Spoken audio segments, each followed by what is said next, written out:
Welcome to this Values Ed Majorship Enhancement Drills. This is set 2. The questions here are from the previous let and our goal is what? Yep, to top the board exam. Teacher Doms po and I'm here to help you pass the board exam. Teachers, to benefit greatly from this drill, I highly suggest that you download the PDF format of this drill. Just go to the description below this video, follow the link to the website, and click the download link. Alternatively, if you don't want to print it, kasi syempre makakalikasan tayo, we want to save some trees. So you may just answer the drills by using a paper and pen. Write your answers, and then the questions are all available online. And then after answering them, come back to this video and check your answers. For this drill, set a timer at least 90 minutes. And then, if you do that, you are helping yourself by doing a self-assessment and self-evaluation. It's super duper helpful. Okay? Now, go on and answer the drill first. I'll just be waiting for you here. Don't worry, sanay akong maghintay. All the best, teacher!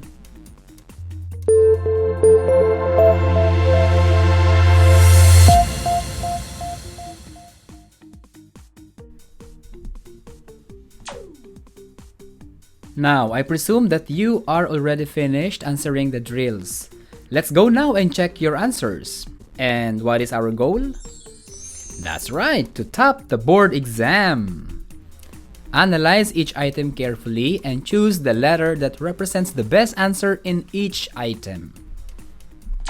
Number 1. Miss D, a teacher for more than 20 years, was feeling a little depressed and frustrated for the past few days. She decided to take time out to evaluate some of her beliefs and values, which may be the source of what she is currently feeling.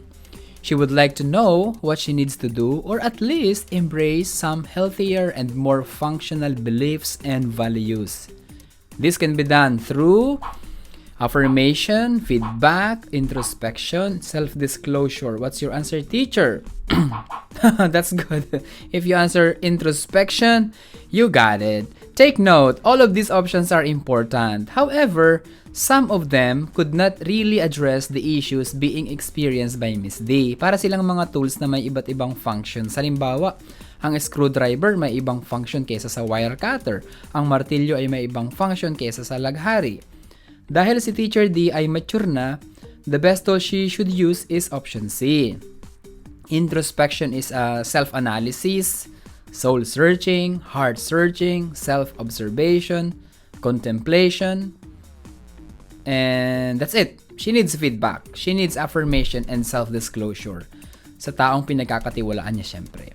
So, but at the end of the day, it's Miss D who has to address her personal issues. And she can use introspection. The answer is option C. Number 2. Marie wants to find out how she can evaluate her performance in order to improve personally and professionally. Which of the following should she first undertake? A. Periodically review and update her plans and continue to learn every day. Identify gaps in her knowledge or skills and or identify attitudes which can be explored. Make a coherent plan to address any problem that may arise in her work. Identify what she has learned from seminars and implement plan. What is your answer, teacher? Ang gustong gawin ni Marie ay malaman kung paano niya masusuri ang kanyang performance. Satisfactorily ba? Average ba? Above or below average ba? Alin ang unang hakbang na dapat niyang gawin? Now, base sa mga opsyon, para masuri ni Marie ang kanyang performance, mas makakabuti na i-review niya at i-update ang kanyang plano. Kasi sa proseso ng pagre-review, maaari niyang masukat kung ang performance ba niya ay may na-accomplish sa kanyang objectives sa plano niya. Halimbawa, at the end of every quarter, let's say every 3 months, halimbawa, nire-review niya ang strat plan or strategic plan or operational plan.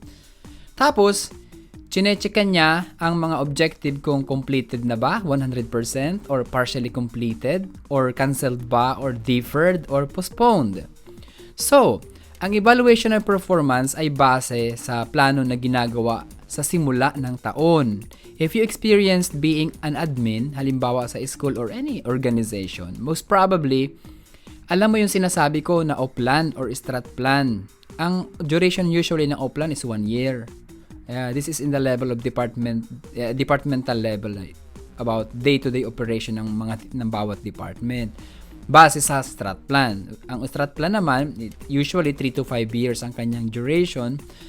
It's in the corporate level or top level management. So yung O-plan ay nakabase sa strat plan. Ngayon, ang pagre-review ng O-plan ang basihan kung ang performance ay tumutugon sa demand ng plano. Kung hindi nakakatugon ng maayos, pwedeng i-improve o palitan ang strategies sa performances. Ngayon, kung ang concern ni Marie ay to improve personally and professionally, pwedeng ang first step niya ay option B. 'Di ba? Pero, dahil ang gusto ni Marie ay malaman, here, to find out how she can evaluate her performance, that's the main goal ni Marie dito sa option na to, sa item na to. So, kung yun ang kanyang gustong malaman kung paano niya i-evaluate ang kanyang performance, ang unang step niya ay option A. And then, after the periodic review, sa kanya gagawin ang option B. Bakit?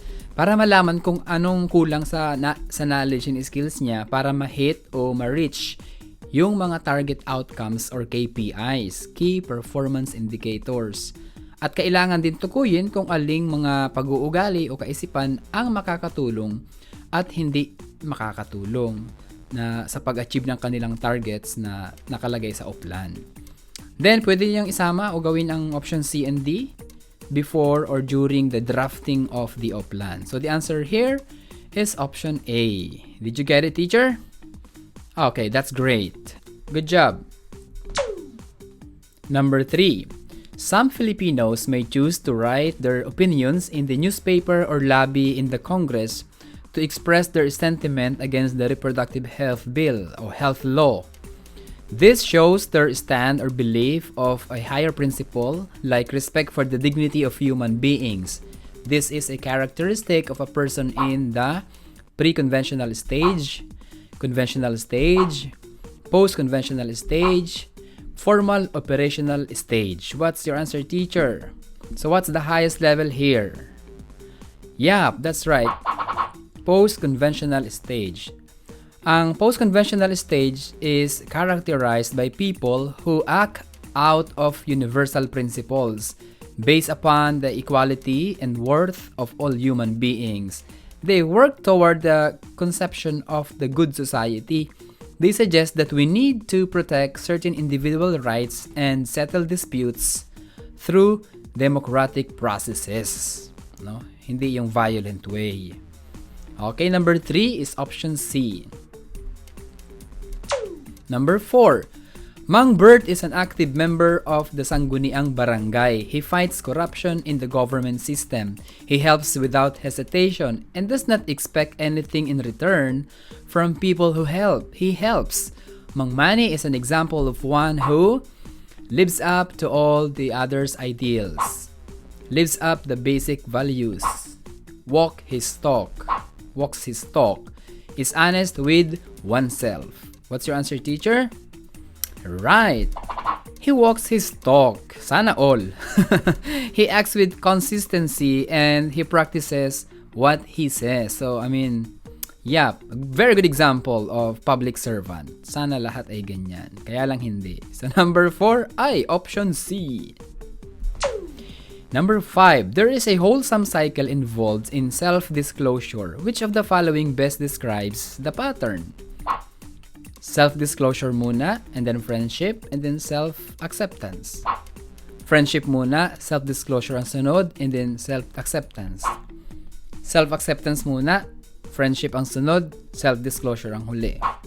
Self-disclosure, self-acceptance, and friendship. So, alin ang sagot? What's your answer, teacher? So, the process of Self-disclosure is circular, cyclical. An individual self-discloser, so yung nag-open ng sarili, mauuna yun. Tapos sunod, yung recipient naman magre-react sa dinisclose. And then the original discloser processes the reaction. Kapag ang reaction ay positive, there is a big chance for the discloser to feel positive and more encouraged to disclose more. So, ang positive reaction ay nakakatulong for the discloser to appreciate more himself or herself. And then eventually, when the cycle of disclosure ends up going well for the discloser, there is likely to be a greater sense of relational intimacy, mas lumalalim, and then self-worth. And there is also a positive psychological effects of social support. Now, self-disclosure is a healthy and effective strategy in values education to increase the self-appreciation and positive regard of our students with themselves. But this should be used with caution and discretion. Some theories that you can check related to self-disclosure process are the social penetration theory, social comparison theory, and the Johari window. Now, going back to this item, what's your answer, teacher? So, as a cyclical pattern, so most likely the answer is option. Yep. It would be impossible to self-disclose to someone without establishing at least starter level of friendship. Kahit hindi malalim, at least may perceive na relationship, may rapport. And then after that, self-disclosure, paunti-unti. And then after that, pag positive ang reaction, acceptance. And then, dahil cyclical siya, lalalim ang friendship. At dahil malalim-lalim na ang narating, mas lumalalim din ang nadi-disclose hanggang sa ma-develop yung intimacy. Hindi ka naman magdi-disclose sa isang tao na wala pa man lang, hindi mo pa pakikilala, di ba? I mean, would you do that? Number 5 is option B. Number 6, some people are hesitant to go through self-reflection or introspection. A psychological reason for this could be that they simply do not have time for this. They are afraid to face their gray areas. They contend that this is not necessary since they know themselves very well. They think they are too old for change. And what's your answer, teacher?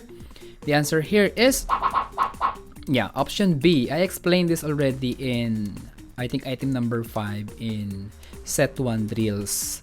Okay? Number 7, according to Freud, children have already acquired moral principles and values which are contained in the structure of personality called ego, id, self, superego. And the answer here is superego. The superego is the moral principle. The id is the pleasure principle. And the ego is the reality principle.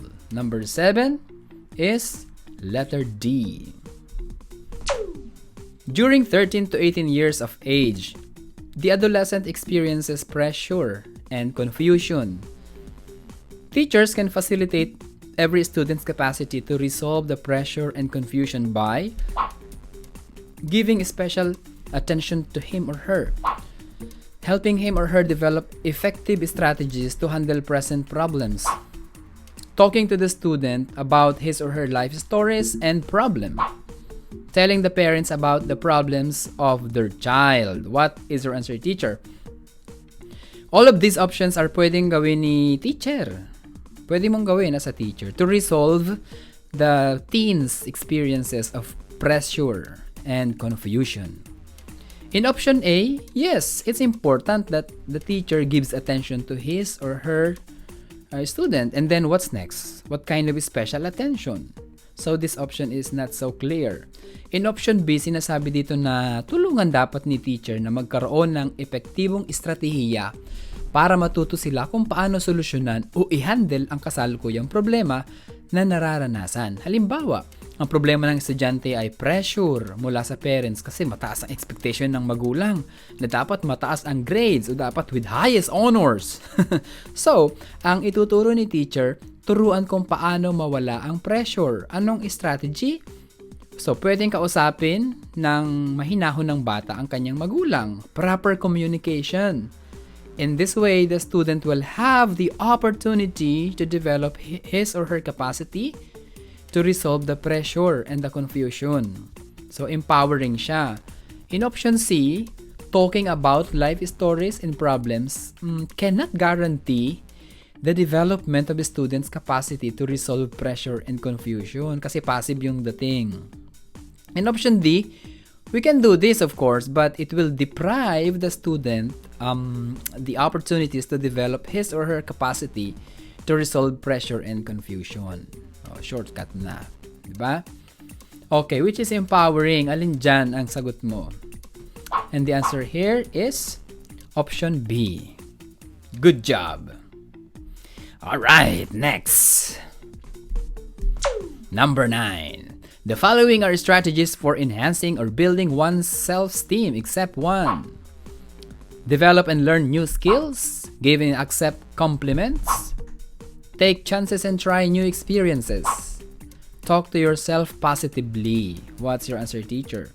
All of these can enhance or build self-esteem, but the least that can build self-esteem is option B. Give and accept compliments. Number 9, B. Number 10. Adults, parents, and teachers are role models for a child. This means that one should try his best to A. Set a consistently good example. Say something nice to the child. Tell the child to obey the rules. Reinforce the child's expression. What's your answer, teacher? Well, obviously, the answer here is option A. If we consistently set a good example, we become role models for a child.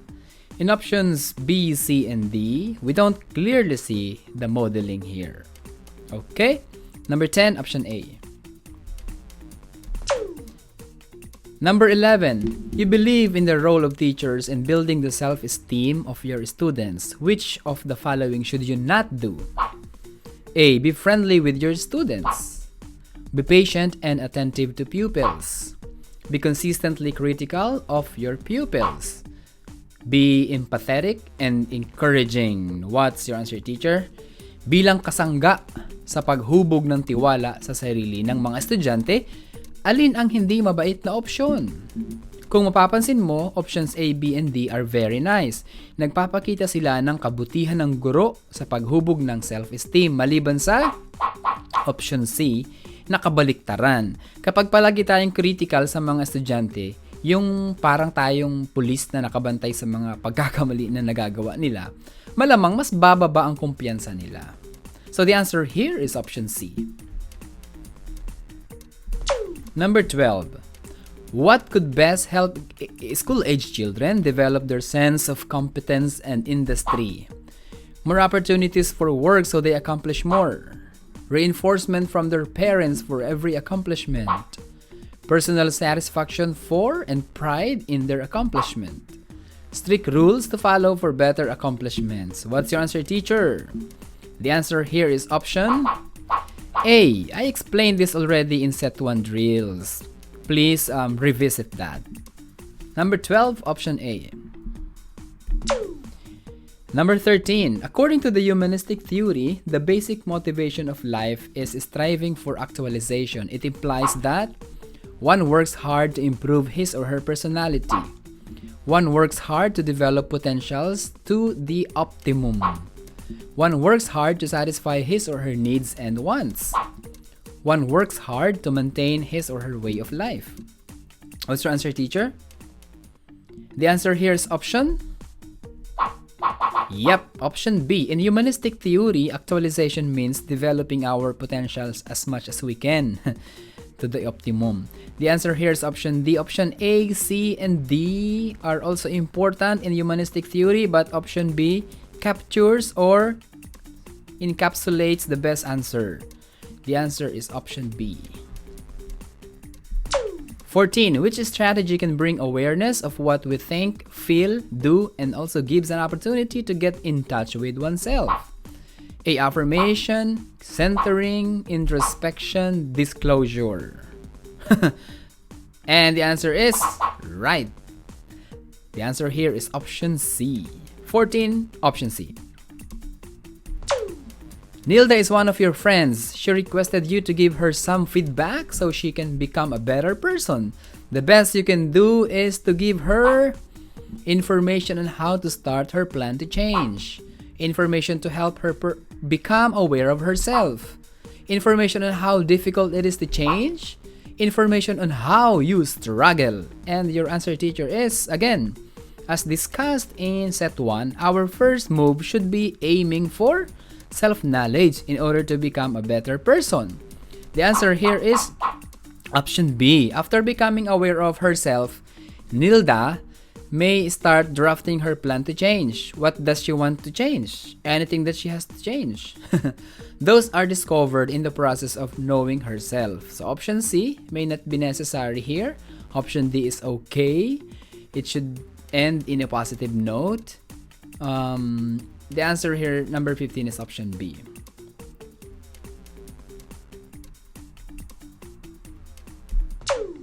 Number 16. Edna is a very shy person. However, she realized that it is important to disclose oneself to others. Which of the following would be the result of if Edna decides to self-disclose? She will be better understood by others. She will gain more friends. She will be more careful. She will gain self-confidence. What's your answer, teacher? Again, self-disclosure is a process of communication through which a person reveals information about himself or herself to others. Now, as a shy person, Edna will gain self-confidence. That's option D. Consequently, she will be better understood by others and eventually she will gain more friends. But as a very shy type of person, she will gain self-confidence. And the answer is option D. The key to personal growth and success is to begin with assessing oneself, begin with an end in mind, enhance one's intelligence, assert one's feeling and opinion. What's your answer, teacher? All of these can help us towards personal growth. To kick off your personal growth, what should you do? First, begin with an end in mind. Diba? Diba, personal growth is already an end in mind in itself. Then, you assess yourself in reference to your target goals. You examine what you have, what you need to do, etc. Kung ang goal mo ay pumasasalit, then, you assess your situation now. Nakapag-file ka na ba sa PRC? Kailangan mo ba mag-review, etc. So, the first is goal, and then assessment, and then enhancement, and so on. So, the answer here is option B. 18. People may differ in their hierarchy of values. Which statement below best explains this statement? A. It is natural for a person to prioritize his or her needs. There are different ways in which people develop themselves because of differences in motivation. There are variations in the way people perceive things and events. People vary in the way they give importance to things or events depending on their philosophy of life. What is your answer, teacher? The answer here is option D. When we say hierarchy of values, it means the level of importance that we attach to things or events depending on our beliefs, cultural framework, and even motivations. So the answer, number 18, option D. Number 19. The Johari window is an effective tool for introspection because it allows the person to examine himself or herself with respect to others' expectations in order for him or her to satisfy what others like him or her to become. Validate his knowledge about himself or herself against others' perception and recognize his or her other potentials for development. Project through a window what he thinks others should think about himself or herself. Discover what is in the store for him or her in the fourth window, which we call dark area. What is your answer, teacher?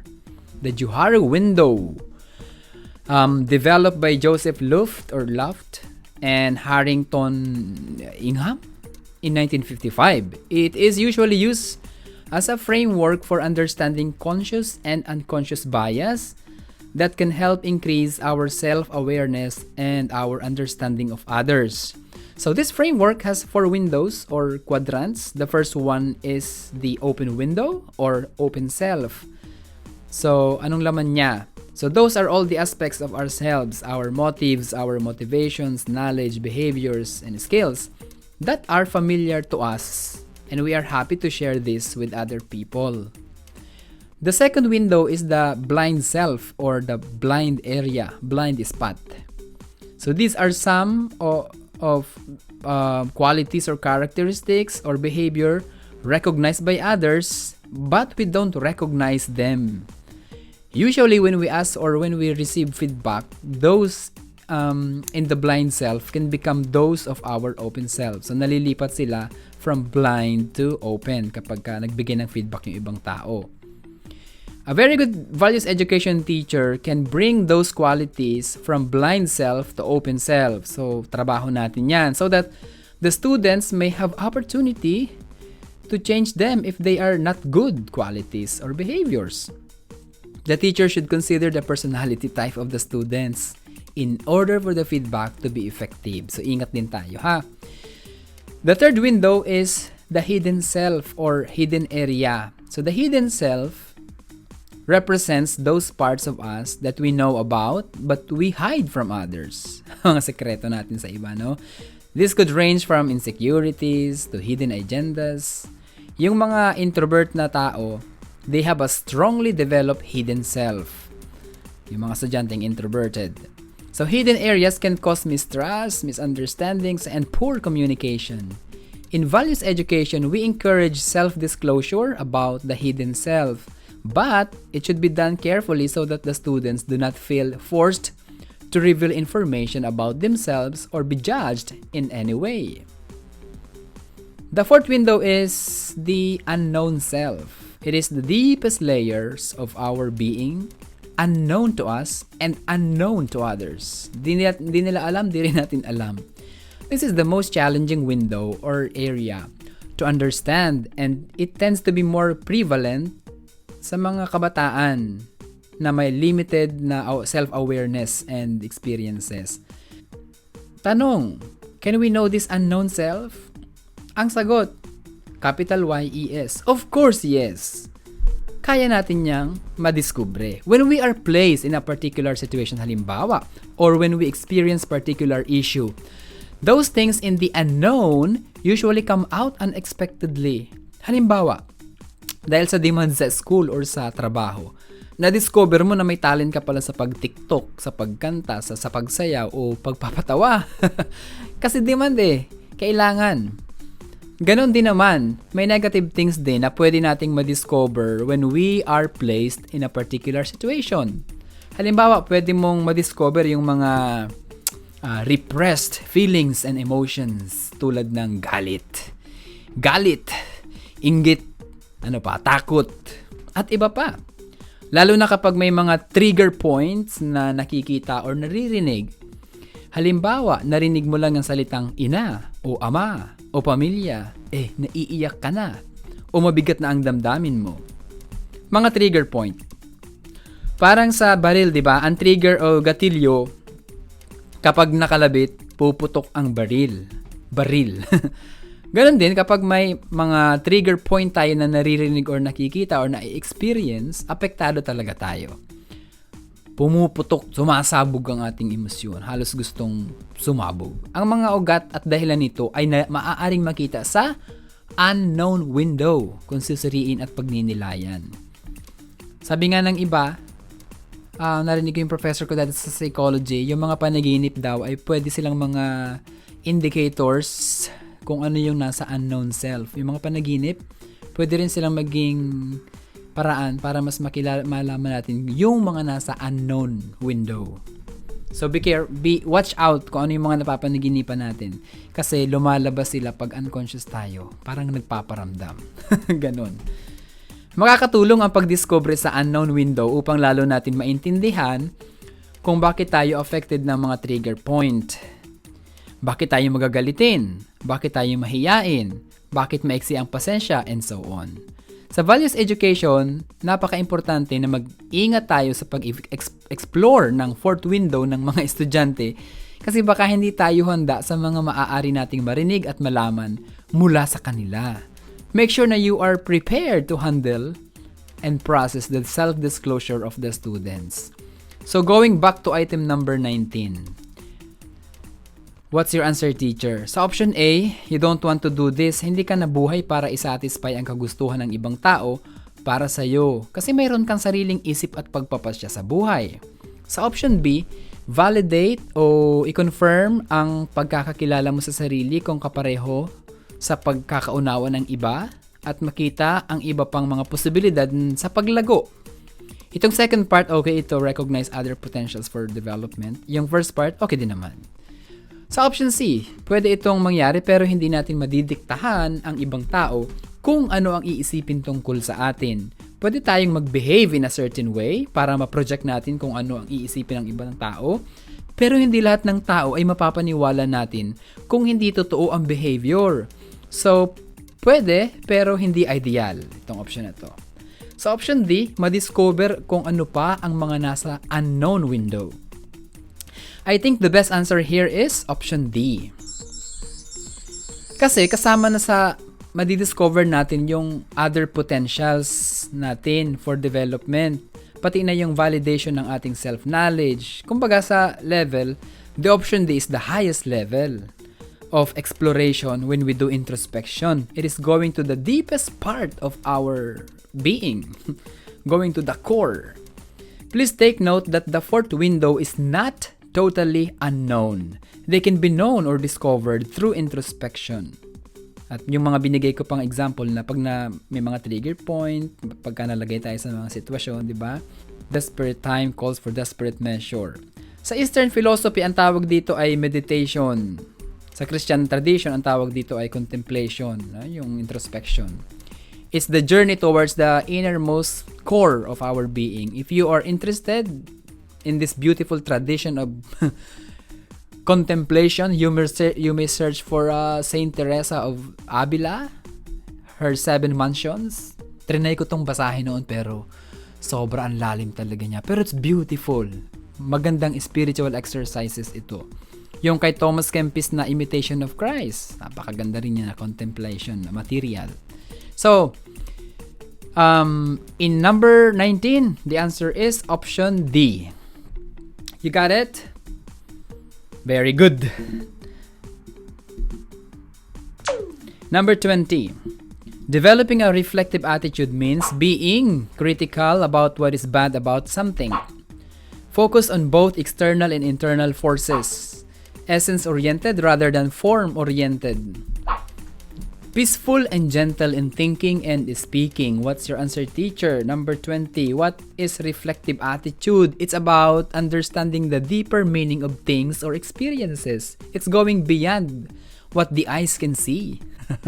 Reflective attitude is like an X-ray. It goes through the physical layers and it gets to the substantial part. So what's essential is invisible to the eye. So the best answer here is option C. Essence-oriented rather than form-oriented. 20, option C. 21. A spiritual person is able to relate to his or her creator, fellow men, and the community. Which of the following expresses a similar concept? A. One who is spiritual is one who knows how to pray for him or for herself and others. Moral orientation leads to spiritual orientation. A spiritual person not only has religious, moral, and political conversion. It is more difficult to become a spiritual person. What is your answer, teacher? Here, you just need to do the parallelism and you will easily find the answer. We have creator, fellow men, and community. You cannot find these 3 keywords in options A, B, and D. But in option C, you have religious for creator, moral for fellow men, and political for the community. So the best answer here is option C. 21, option C. 22. Which situation below demonstrates a good strategy for self-development? Mina highlights her talents in math and resents her teacher's feedback about her reading comprehension. At the end of each day, Susan examines the good points and the bad points about her interaction with her teachers and friends. Conrad believes that he knows himself better than his friends do, so he does not really mind whatever they say about him. Rodel compares himself with others and resolves to imitate their ways of doing things. What's your answer, teacher? Let's use some keywords. Self-development strategy daw. Ano ang the best? In option A, Mina resents. Ano yung resents? Nag-resent ng message. Resents her teacher's feedback. Sumasama ang loob. Diba? Sensitive. Sumasama ang loob ni Mina kapag nagbibigay si teacher ng feedback tungkol sa kanyang reading comprehension. Siguro medyo mahina ang reading comprehension niya. So, nag-feedback si teacher, sumama ang loob niya. In option B, examines. Susan examines the good points and bad points para itong examination of conscience at the end of the day. An example of reflective attitude. In option C, he knows better than his friends. Keyword natin dyan. Medyo may kayabangan ang dating dito ni Conrad. Wala siyang panahon para makinig sa mga feedback ng iba. X na ito dapat, ha? Kasi hindi ito magandang strategy for self-development. Tandaan sa values, mabait at dapat maganda ang ugali. Yun ang tamang sagot. In option D, resolve and imitate. Hindi rin magandang strategy yung ikukumpara mo yung sarili sa iba. It will just cause either stress or kayabangan. Rodel resolves to imitate their ways of doing things. What things? Maganda ba or di maganda? Hindi na mention. It can be implied that all things regardless if they are good or bad. So, ang magandang strategy for self-development ay option B. Ang pinakamabait. Yeah. Okay. Okay, push pa natin. Number 23. Feedback could be an effective tool for self-development if done properly. Which of the following strategy is not effective for self-development? Feedback for self-development is preferably given when solicited. It is important to prepare the receiver psychologically before a negative feedback is given. Positive and negative feedback should be studied very carefully by the receiver and determine points for self-enhancement and improvement. It is better to ignore the feedback when the sender is not a friend or an acquaintance. What is your answer, teacher? Ang feedback daw ay epektibong paraan o kasangkapan sa pagpapalago ng sarili, lalo na kung tama ang paggamit nito. Alin sa mga sumusunod ang hindi epektibong paraan sa pagpapalago ng sarili? Option A, ang feedback ay ibinibigay lalo na kung hinihingi natin ito. Halimbawa, sabi mo sa financial coach mo, Coach, laging ubos ang pera ko after sweldo. Halos allowance lang natitira hanggang sa sunod na payday. Anong dapat kong gawin? Then, si financial coach naman magbibigay ng comments or feedback sa'yo kasi hiningi mo. So, use solicited feedback. Okay ito for self-development. In option B, importante daw na psychologically prepared or ready ang isang tao bago natin ibigay ang negative feedback. Importante ito, teachers, para hindi maging offensive ang dating natin. Pwedeng gamitin ang sandwich technique. Halimbawa, good feedback, bad feedback, good feedback. Sa school halimbawa, may estudyante na may body odor. Hanap muna tayo ng good traits before you fire the bad trait. Halimbawa, alam mo na mahusay-husay siyang mag-basketball, ang daming humahanga sa'yo na sa paglalaro. Sabihin mo, alam mo, ang husay-husay mo mag-basketball, ang daming humahanga sa yung husay sa paglalaro. Siya nga pala, payong kapatid lang, gusto mo bang gumamit ng deodorant? Kasi medyo naamoy ko. Pag pinapawisan ka, medyo di magandang hangin dahil sa body odor. So, yun na yung negative. O siya nga pala, sa sunod na game, galingan mo pa kasi ikaw ang nagdadala sa team natin. Iba kasi ang husay mo sa paglalaro eh. Malakas, mag-rebound at sharpshooter. Sa example yun ng sandwich technique. Good, bad, good. So we end on the positive note. So option B is a good strategy for self-development. Okay yan. In option C, dapat daw pag-aralan ng receiver ang mga magaganda at di magagandang feedback at tukuyin ang mga punto na makakatulong sa pagpapalago ng sarili. In option D, mas mainam daw na wag na lang pansinin ang feedback lalo na kung galing ang feedback sa isang taong di naman nating kaibigan o kakilala. So option A, B, and C are good answers and the option D is the answer here. It's not effective for self-development. 23, option D. 24, getting in touch with oneself is an essential step in self-development because one is able to prove whether others' observations about oneself is true or not, relate more effectively with one's thoughts, feelings, desires, and goals, imagine various facets of one's decisions, control oneself with respect to resisting temptation. What's your answer, teacher? When we get in touch with ourselves, we can do all of the options A, B, C, and D. But the best answer here is... You're right. Option B. Good job! Number 25. The following are strategies for enhancing or building one's self-esteem except 1. Develop and learn new skills. Give and accept compliments. Take chances and try new experiences. Talk to yourself positively. What's your answer, teacher? Actually, lahat ito ay may direct and indirect effects for building our self-esteem. However, the option B has the least effect as a strategy for building self-esteem. So the answer here is option B. Number 25, option B. Number 26. An individual is capable of distinguishing between right and wrong. He or she has an obligation to do good and avoid evil and be accountable for his or her actions. He or she is capable of this because an individual is a rational being, gifted person, moral person, a moral person. What's your answer, teacher? Rational being means capable to make decisions based on intelligent thinking rather than on emotion. Gifted person is highly skilled or knowledgeable in their field. They demonstrate high level of aptitude or competence.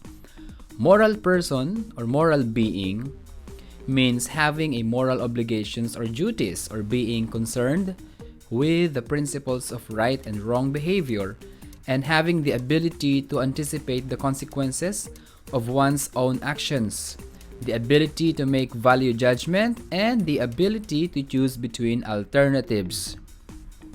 A moral person shows no concern about whether behavior is morally right or wrong. So the answer here is option C. Number 26, option C. Number 27. Psychoanalytic theory, social learning, and humanistic theory agree that social relationship influence values development on the basic nature of man and values development, on the idea that environment and individual influence one another, that early childhood experiences influence values development. What's your answer, teacher? Ang psychoanalytic theory ay isang method na nagmula kay Sigmund Freud na ginagamit for treating mental disorders by investigating the interaction of conscious and unconscious elements in the patient's mind and bringing repressed fears and conflicts into the conscious mind using techniques such as dream interpretation and free association. Yung social learning theory by Albert Bandura tells us that people learn by observing other people who are called models. So, personality arises through learning and imitating. Yung humanistic theory naman focuses on the ability of human beings to think consciously and rationally, to control their biological urges, and to achieve their full potential. So, these three theories agree on option. That's right, option B. basic nature of man or human, and values development. 27, option B. 28. Judy is 2 years old. She can say po and opo when answering her lolo and lola. This is a manifestation that she has a natural tendency to be respectful, a natural sense of responsibility, internalized moral standards of her parents, adopted her own standards and guidelines. What's your answer, teacher? So the answer here is option C. Yes, it's not a natural tendency to be respectful or not a natural sense of responsibility. Judy was able to internalize the moral standards of her parents through the parents' constant modeling. Kaya importante na nasa bahay pa lang, nagmo-model-model na ang parents. Ang model ay hindi lang sa rampahan makikita, kundi sa mga tahanan at paaralan din. Kaya ang tahanan ay tinatawag na seedbed of values. Kasi sa bahay, unang natututunan ng mga bata ang kanilang values. Okay? So number 28 is option C. 29. The child may learn to do things done by another person. This behavior is acquired through association, conditioning, observation, reinforcement. What's your answer, teacher? And the answer here is, yep, option C. Social cognitive learning theory yan, diba? In this theory, the behaviors are acquired by observing other people who are called models. So options A, B, and D are for behaviorism. Number 29, option C. 30. Karen is punctual in coming to school every day. She studies her lessons to get good grades. She does not want to be reprimanded as much as possible. Karen belongs to what level of morality according to Kohlberg? Pre-conventional, conventional, post-conventional, formal conventional. What's your answer, teacher? Sa theory ni Kohlberg, moral development, mayroong tatlong stages: pre-conventional, conventional, and post-conventional. Walang formal conventional. Under pre-conventional, may dalawang stages. Yung una, obedience and punishment orientation. Sa stage na ito, sumusunod ang bata o mga estudyante kasi takot sila na maparusahan. Walang conviction of moral standards dito. So, madalas, okay lang na sumuway, basta wag magpapahuli. Kasi pag nahuli, tsak, mapaparusahan. Wag tayong magtaka kung maraming mga may edad na o professional na, pero ang level of morality ay nasa obedience and punishment orientation pa rin. It depends on who they know on the police force or in politics, di ba? Pag ang tatay ay secretary ng Department of Justice, siguradong maaabsuelto ang kaso kahit may ebidensya. Pero kung walang kakilala sa politics or sa politika, mabubulok sa bilangguan. So kaya ingat ang iba sa pagsuway kasi baka maparusahan at makulong. So first stage. Ang stage 2 under pre-conventional ay yung tinatawag na self-interest orientation or instrumental relativist. So, ginagawa natin ang isang bagay dito dahil may kapalit. Ang tanong dito ay, anong mapapala ko dyan? Kikita ba ako dyan? Ang level ng morality dito ay parang transactional, gamitan. You scratch my back and I will scratch yours. Very self-serving ang actions at motivations. Isa pang description ng morality na ito ay yung tinatawag na quid pro quo mentality. Quid pro quo is a Latin phrase which literally means something for something. Isang kasunduan na sa pagitan ng dalawa o higit pang tao o grupo in which there is a reciprocal exchange of favors or goods or services. Halimbawa, friends with benefits, FUBU, yung tinatawag na FUBU or fuck buddy. Excuse me. Walang relasyon pero nagsisex. Gamitan nga, di ba? Sa politika or corporate world, yung mga quid pro quo na actions ay talamak din. Di lang din natin siguro napapansin. Tutulungan kita sa kampanya pero pag nanalo ka, gawin mo akong Secretary of National Defense ha? Or Secretary of Agriculture or Speaker of the House, etc. So again, huwag magtaka kung maraming tao ang nasa instrumental relativist na stage ng morality. Kasi this is very attractive. Level 2 is conventional level. So, yung unang stage sa conventional level ay tinatawag na good boy, nice girl orientation. Sa stage na ito, we conform to social standards dahil we want to be liked and we want to be regarded as good guy or nice ladies. Mabait. Uy, ang bait niya. In other words, we want to please people whom we have relationships. Halimbawa, gusto kong maging top student kasi siguradong matutuwa si mama at papa. Gusto kong regaluhan si teacher sa birthday niya para maging favorite niya ako. So, we do certain action for other people's satisfaction and pleasure. So, in this stage, we conform to social standards even we do not fully understand. So, external pa rin yung motivations. Sa stage 4, law and order orientation, we obey and follow the rules and social standards kasi naniniwala tayo na kailangan ito para sa isang mapayapa at maayos na lipunan. Ayaw nating lumabag sa batas kasi ayaw din natin na lumabag ang iba sa batas. Hindi ako magnanako kasi ayaw ko ring manakawan. Sa stage na ito, ang pinagmumulan ng ating conviction na gumawa ng tama ay external, hindi internal conviction or conscience. Ang motivation dito ay ang pagpapanatili ng maayos na komunidad o lipunan. Law and order orientation nga, di ba? So, susunod na level yung post-conventional. Meron din siyang dalawa. So, ang post-conventional level or principled level, may prinsipyo na. Under post-conventional level ay yung social contract orientation and universal ethical principles. So, yung unang stage dito sa post-conventional ay yung tinatawag na social contract orientation. Ginagawa natin ang mga bagay-bagay hindi lang dahil makakabuti sila at makakatulong sa pagkakaroon ng maayos na lipunan, kundi dahil ito ay isang obligasyon sa kasunduan. Social contract, sa kontrata.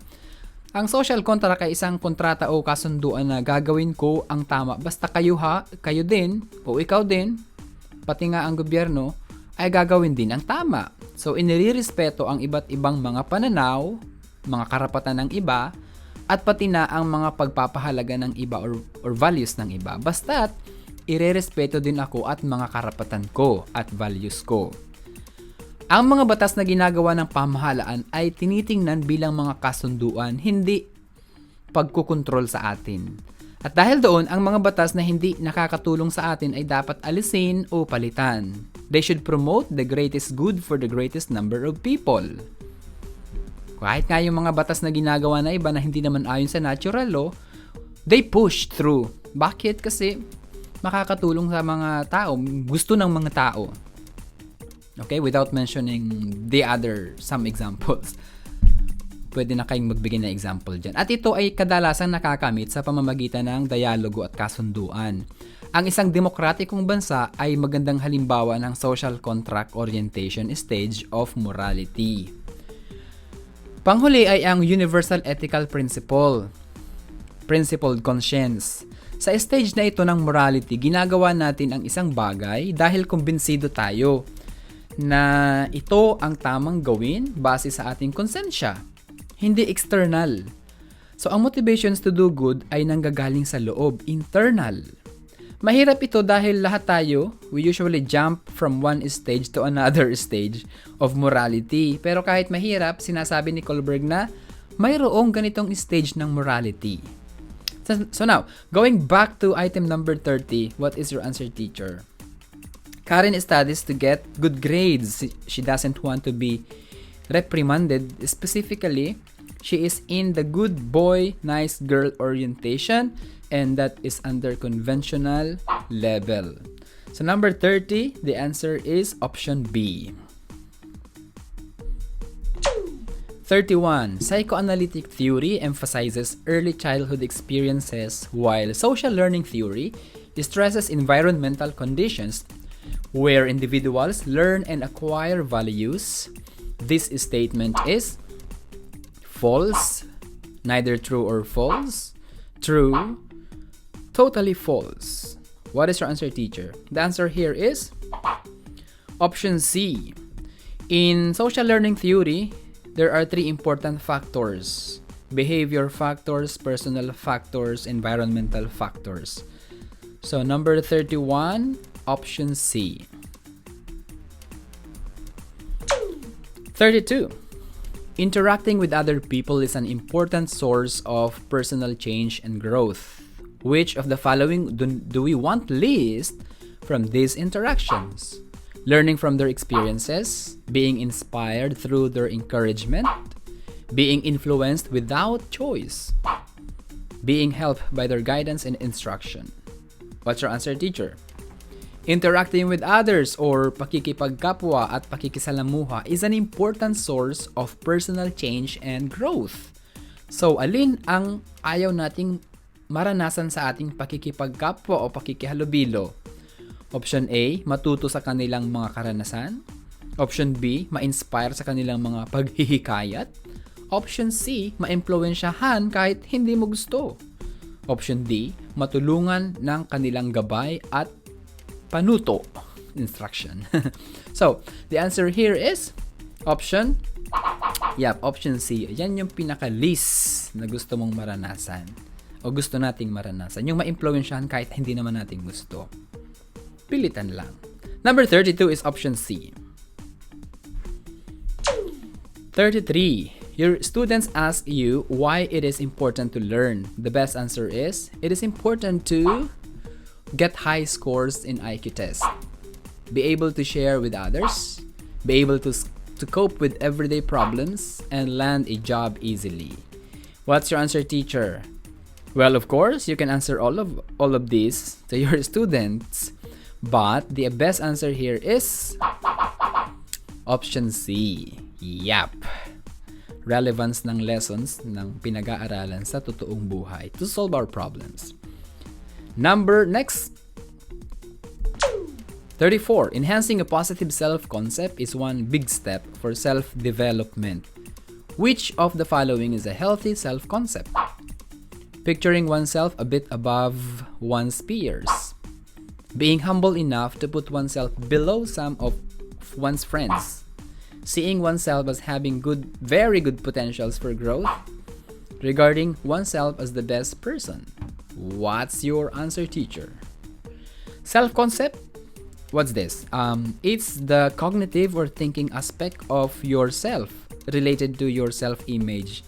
It generally refers to the totality of a complex, organized, and dynamic system of learned beliefs, attitudes, and opinions that each person holds to be true about his or her personal existence. So dito, alin ng healthy self-concept? And the answer is option C. Yan yung pinakamabait. Seeing oneself as having very good potentials for growth. 34, option C. 35. Mina is a teacher. Lately, she got bored with her usual work. What will you suggest to her? Enhance herself by assessing the situation. Look for another job. Focus on a future plan or goal. Reflect and analyze the situation. Kung ikaw ang kaibigan ni Teacher Mina, anong isasuggest mo? Siyempre, bilang kaibigan, isasuggest mo, tara, tagay tayo. Tagay. Pero dahil values education ito, at lalo na sa LET, kailangan yung pinakamabait na sagot. Ang sagot dito ay option D. Ideally, pero realistically, tara, tayo, isang bote. O kaya, video okay. Just for fun. So take note that reflection and introspection are big words in values education. So reflect and analyze the situation. 35, option D. A person who understands her feelings, thoughts, and reactions and can identify its causes and possible reactions is someone who is self-aware, intelligent, morally upright, self-requested. What's your answer, teacher? That's good. Option A. 36, option A. 37. One of your students finds it difficult to accept her personal characteristics. She is too shy to acknowledge her potentials. She lacks A. Self-awareness, self-affirmation, self-disclosure, Self-discipline. What's your answer, teacher? Self-awareness is the conscious knowledge of our own character and feeling. Self-affirmation, this is a positive statement. When we do it regularly or daily, they can change negative beliefs about ourselves. And ultimately, they can create a more positive self-image. Halimbawa, every morning you tell yourself, I am good, I am healthy, I am accepted, I am disciplined, I am a licensed teacher, I am a top-notcher, I am equipped, I am blessed, I am a child of God. Halimbawa yun. We do not need to feel that the statement is completely true at the time we say it. They can be considered as our goal, and we are claiming it already. Di ba? The power of manifestation. You know, just manifesting, the law of attraction. So, do it every day and it will rewire your brain. It will create a positive self-image. Teachers, say every morning, I am wonderful, I am beautiful, I am handsome, I am accepted, I am disciplined, I am equipped, I am blessed, I am a top-notcher, I am a child of God. Amen. So these are examples of self-affirmation. Option C, self-disclosure, is the process of sharing something about yourself to other people you are interacting with. Self-discipline is your ability to control yourself and to make yourself work hard or behave in a particular way without needing anyone else to tell you what to do. So the answer here is option B. Teachers, we need to teach our students to do self-affirmation. And we ourselves should practice this first. Because, sabi sa Latin, axiom, nemo dat quod non abet. Hinahanap daw ni Nemo si Abet. Joke lang. It means we cannot give what we do not have. Nemo dat quod non abet. Number 37, option B. 38. Some people are hesitant to go through self-reflection or introspection. A psychological reason for this could be they simply do not have time for this. They are afraid to face their gray areas. They contend that this is not necessary since they know themselves very well. They think they are too old for change. What's your answer, teacher? The answer here is option B. I already explained this in set 1, item number 25. Please refer to that for the rationalization. 38, option B. 39. What is the next best thing to do after self-analysis or introspection? Set workable plans for self-improvement based on the weak points identified. Work on the most serious personality problem discovered in oneself. List as many strategies to improve oneself. Ask another person to affirm one's strengths. What's your answer, teacher? The answer is option? Yep. Dapat workable or doable plans para siguradong may ma-accomplish for improvement. At dapat base sa weak points na natukoy mo during the self-analysis or introspection. So 39, option A. 40. The power of silence is a potent element for self-development. Which one is not necessary in attaining this power for the self? Listening to soft and meditative music, pausing for some seconds and focusing attention to one's center, replacing a verbal prayer with a mantra prayer, listening to the small voice within. What's your answer, teacher? Silence. Alin sa mga option ang nagpapakita ng pagtahimik, hindi pagsasalita, pagninilay-nilay? Options A, B, and D demonstrate a silent behavior.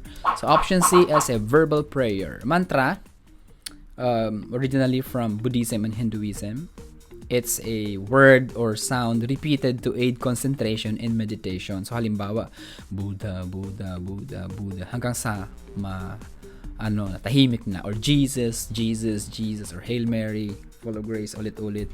So those are mantras. So the answer here is option C. 41. Disclosure skills help one to enhance intrapersonal as well as interpersonal relationships. Which pair of conditions most enhances these skills? A. Confidentiality and privacy, openness and trust, precise and clear communication, receptivity and preparedness of the listener. What's your answer, teacher? The answer here is, yep, option B. 41, option B. 42. Self-disclosure facilitates self-awareness best when it helps others to know oneself better, provides opportunity for analyzing one's action, feelings, and thoughts, leads others to judge one's action, provides other people some insights about you. What's your answer, teacher? The answer here is option B. The self-disclosure should be directed towards self-awareness. Kadalasang ginagamit natin dito sa Values Ed ay ang Johara window. The purpose is to help others to know us, to learn some things about us. But the ultimate goal should be the facilitation of self-awareness so that we can have opportunities to analyze our actions, feelings, and thoughts. 42, option B. The instrumental relationship as one of the stages in the moral development approach is best illustrated by nice boy and nice girl behavior. You scratch my back and I will scratch yours. I will do what I think is right no matter what. Good work is rewarded and bad work is punished. What is your answer, teacher? Yep, the answer here is option B. We discussed this in item number 30. 43, option B. 44. Introspection as a tool for self-development leads to knowledge of one's strengths and limitations, discovering one's inadequacies, comparing one's strengths and others' strengths, improving external conditions for personal growth. What's your answer, teacher? Yep, option A. Good job! In Values Education, we utilize introspection for self-development, leading to knowledge of the student's strengths and limitations. 44, option A. 45. Which of the following should be the least indicator of self-improvement? Accumulated information, emotional control, solicitous concern, willingness to collaborate. What's your answer, teacher? The answer is, yup, knowledge of accumulated info is the least indicator of self-improvement. Hindi porket maraming alam okay na. Minsan nga kung sino pa yung maraming alam, sila pa ang mayabang. Dapat the more we learn, the more we improve our personality. Kasi the more we learn, the more we realize that our knowledge is so little and that there are tons of things we do not know yet. 45, option A. 46. The following are benefits from a well-constructed self-image except one. It provides a fairly reliable guide as to our possible success. It predicts possible response to an upcoming situation. It allows us to have self-esteem. It allows us to love ourselves. Okay, the answer here is option A. A well-constructed self-image does not necessarily provide reliable guide as to our possible success, although it is important for our success. A well-constructed self-image predicts response to an upcoming situation. It also allows us to have self-esteem and love ourselves. So 46, option A. 47. Iko depends on her own values, how she feels, and what she thinks is the right thing to do. It shows that she relies on her own opinion, emphasizes her strengths, takes chances on her own, sets achievable goals. What's your answer here, teacher? The answer here is option A. Very subjective si Iko. Depending on our own values and on how we feel and think is not necessarily emphasizing our strengths or setting achievable goals.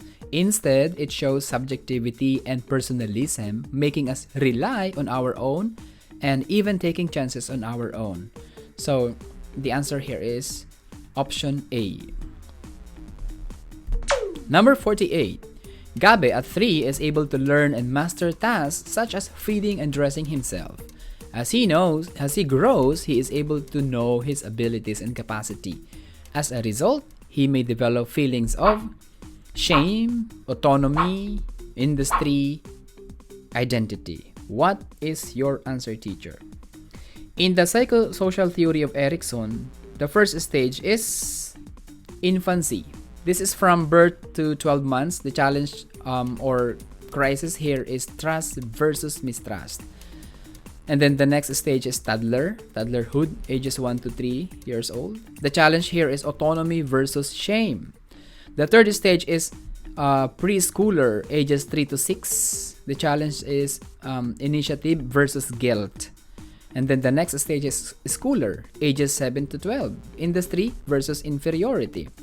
The next stage is adolescence, ages 12 to 18. The challenge here is identity versus role confusion. And then the next stage is adulthood. Mga edad na 20s, early 20s hanggang 20s hanggang early 40s. Challenge, intimacy versus isolation. The next stage is middle adulthood. So yung mga edad na between 40s to mid 60s. So ang crisis nila dito is generativity versus stagnation. Then the last stage is the late adulthood, mid 60s and up. So as long as they want to live.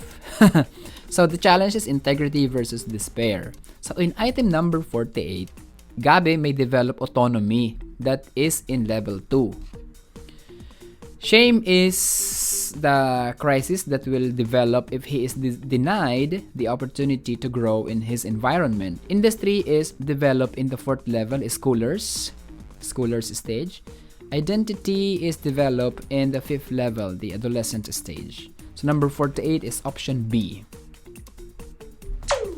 Number 49. All of these are thought to be keys to a genuine spiritual life except when one is selfless and able to surrender his faith.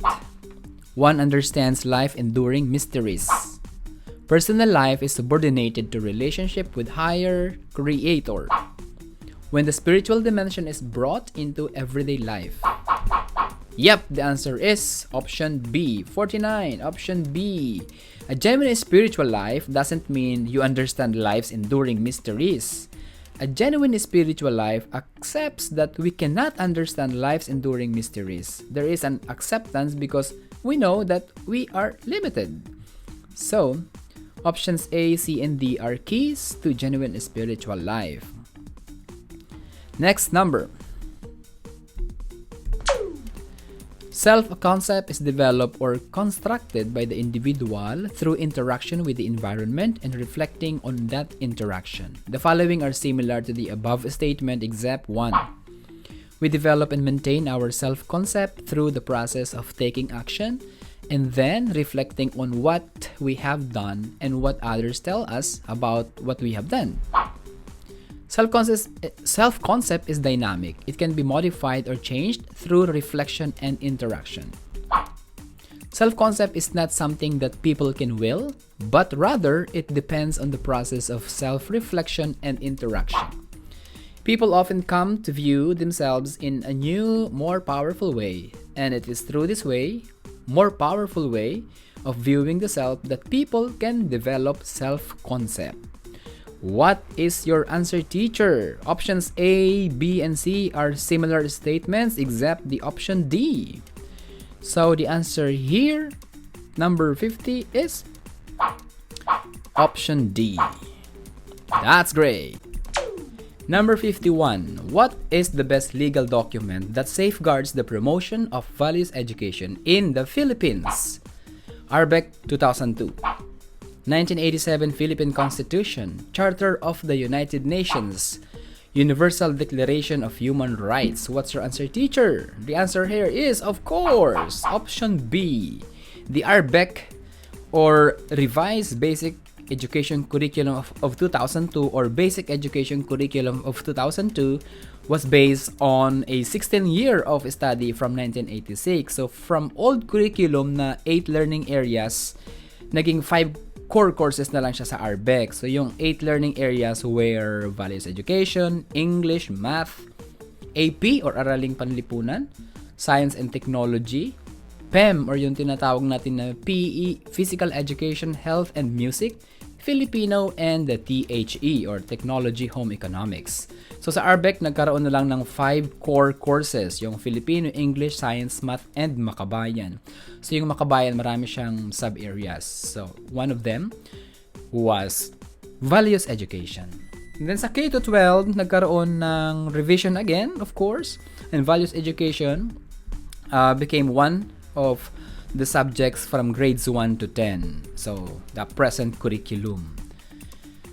The 1987 Philippine Constitution, of course, is the best legal document that safeguards the promotion of values education. Sa preamble pa lang, makikita na natin ang support. And then, specifically sa Article 2, Section 2, nakalagay doon, all educational institutions shall inculcate patriotism and nationalism, foster love of humanity, respect for human rights, strengthening ethical and spiritual values, and develop moral character and personal discipline. So how can the state do that?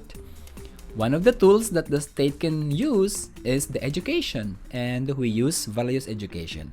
We have values education to form our future citizens, our young generation. So we also find support from Article 2, Section 13, Section 17, and Article 14, Section 3.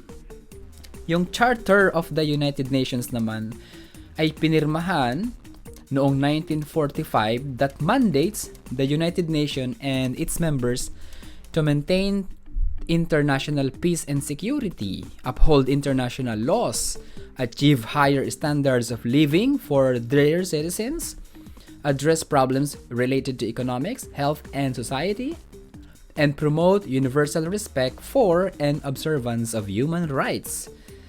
Kasama na rin yung fundamental freedoms for all without distinction as to race, sex, language, or religion. Yung UDHR or Universal Declaration of Human Rights is an international document that enshrines the rights and freedoms of all human beings. It was ratified in 1948 in Paris, France. So number 51 is option B. You got it. Good job. 52. Which of the following statements best describes the Moral Recovery Program? It was a research project of the government that looked into the strengths and weaknesses of the Filipino character. It was a program started by President Gloria Arroyo, inspired by the EDSA Peaceful Revolution. It was a government program authored by President Fidel Ramos, aimed to replace the Economic Recovery Program. It was a government program aimed to create a critical mass for the genuine movement for national renewal and change. What's your answer, teacher? The answer here is... Yup, option D. The MRP was implemented during the administration of President Fidel V. Ramos or FVR, which is intended to encourage all sectors of the government to start moral and personal renewal from within, and therefore build a critical mass for national moral recovery and developmental change. In option A, yes, the MRP was research-based, but it was a government program. The research initiated by Senator Shahani on the strengths and weaknesses of the Filipino character was the anchor of the MRP, which recommended goals for change. In option B, although the MRP was inspired by the EDSA Revolution, the program was officially called as the Moral Recovery Program by President Fidel Ramos. In option C, the MRP was not designed to replace the Economic Recovery Program, but was intended to be done along with the Economic Recovery Program. It was believed that, economic recovery could not stand alone without the moral recovery. So number 52 is option D. 53. Which is considered the ultimate basis for the guiding principles of values development? A. Maslow's hierarchy of needs, moral law or natural law. Philippines educational aims, DEX values education program. And what's your answer, teacher? The answer here is option. Good job. All the other options are ultimately based on the principles of natural law. Number 53, option B.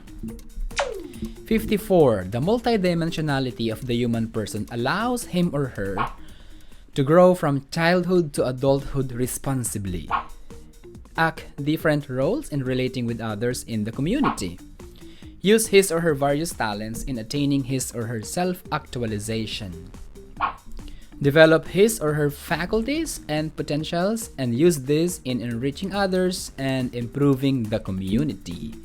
What is your answer, teacher? When we talk about our multidimensionality, we are talking about many aspects of our lives, both simple and complex. And those aspects are interrelated.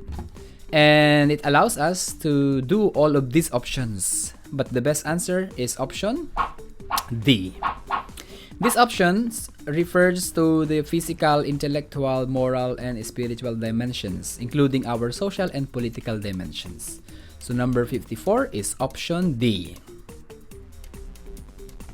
Number 55, which is not a valid cultural foundation for values education in the Philippines? A. Western inclination as a result of advancement of technology, love, freedom, and sovereignty. Spiritually, or siguro this is spirituality of the Filipino as an Oriental.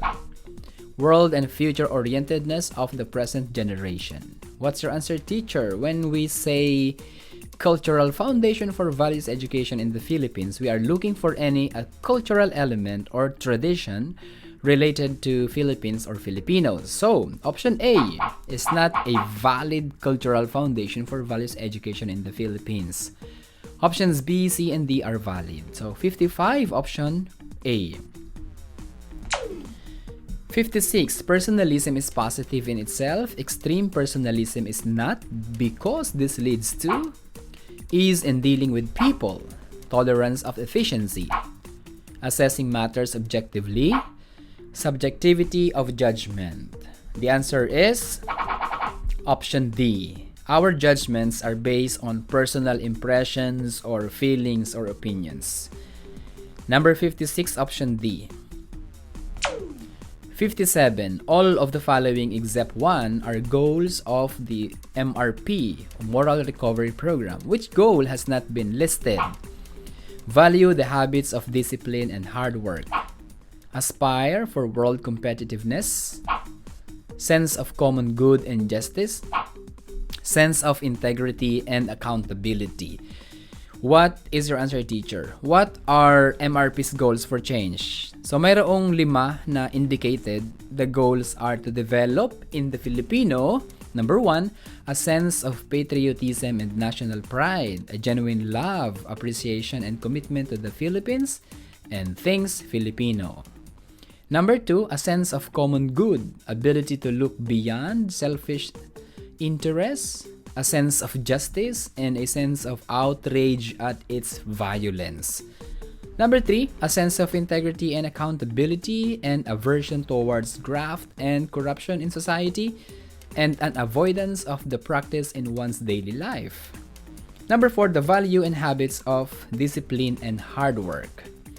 Number 5, the value and habits of self-reflection and analysis, the internalization of spiritual values, the emphasis of essence rather than form. So, alin ang hindi nabanggit? Yep, that is option B. Number 57, option B.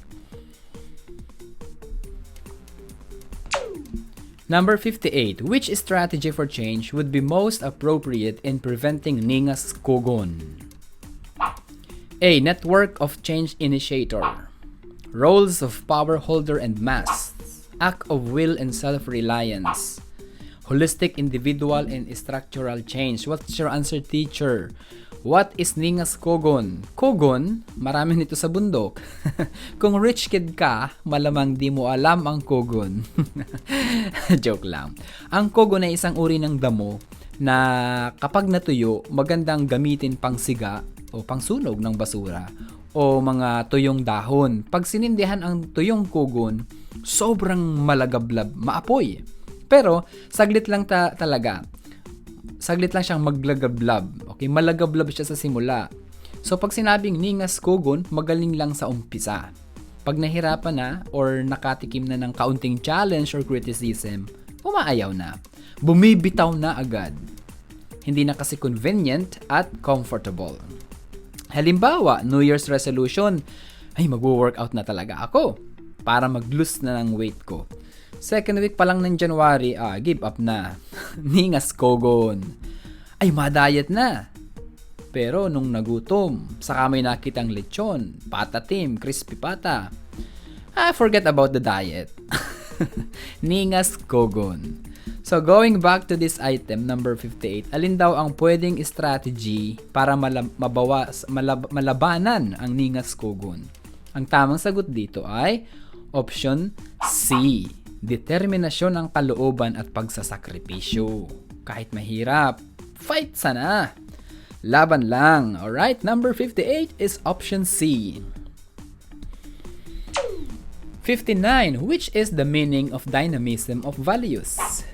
Values are universal truths which human beings hold to be good and important. Values are biologically transmitted. Values are changing and adjusting to the needs and demands of the times. Values are learned from experiences. What's your answer, teacher? Dynamism means what? Continuous evolution or change. Patuloy na nagbabago. Dynamic.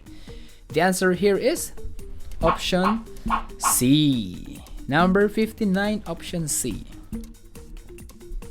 60. What is implied by this statement? Values education is expected to be integrated in all learning areas. Teachers should teach values every day and in every lesson. Only trained teachers should integrate values in their lessons. Values integrated should be incidental. Every teacher is a values education teacher. What's your answer, teacher? I would like to make a correction here. Kung natapos mo na yung set 1, sa item number 31, ang sagot ko doon ay teachers should teach values every day and in every lesson. After deeper analysis and reflection, mali po pala. Pasensya na po ha. Pero mali po ako doon. My apologies. Ang tamang sagot po ay every teacher is a values education teacher. Kung susuriin, ang integration ng values ay in all learning areas. So we can assume na regardless of levels or grades, ang values ay ma-integrate. Dapat ang values ay dapat ma-integrate. So it sounds like, and in that sense, the integration is vertical. Actually, pwedeng total vertical integration siya. And for that reason, lahat ng guro sa bawat asignatura ay obligado na maging values education teacher. Okay po. So number 60 is option D. Just don't forget this answer kasi pwedeng mag-iba-iba ang position sa options. Pero yan yung sagot. Ayos ba? Okay, number 60 is option D. 61. Which of the following is the values education program anchored on? DEX SEDP 1099 or 1099, Values Education Act of 2001, Education Act of 1986, Philippine Constitution of 1987. The answer is option D. Nabanggit ko na yung mga reasons sa item number 51. Review nyo na lang po ha. Revisit that item. 62. Which is not a goal of values education in the Philippines? Respect for religious diversities must be imbibed by both teachers and learners of values. Developing the faith in the Supreme Being is part of moral education. Appreciation of common beliefs among various religions is a primary concern in teaching values. Religion is not a main issue when handling values education classes, where students have different religious orientations. What's your answer, teacher? The answer here is option C. Appreciation of common beliefs among various religions is not a primary concern in teaching values. For more details regarding the goals of values education, kindly check the lectures in the playlist under the course Legal Basis of Values Education. Nandun po yan naka-itemized, enumerated. Number 62 is option C.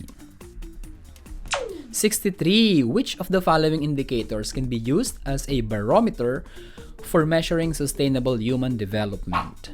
Increased awareness and protection of the environment, higher employability of the skilled workforce, lower inflation rate as indicated by a higher GNP, improved health and general well-being of the community. What's your answer, teacher?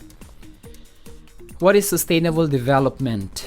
The United Nations defined sustainable development as a form of development that meets the needs of the present generation without compromising the ability of the future generations to meet their needs. So, ibig sabihin, ang development ay hindi lang pang kasalukuyan, kundi pang hanggang sa mga darating pang henerasyon. Kaya tinatawag na sustainable.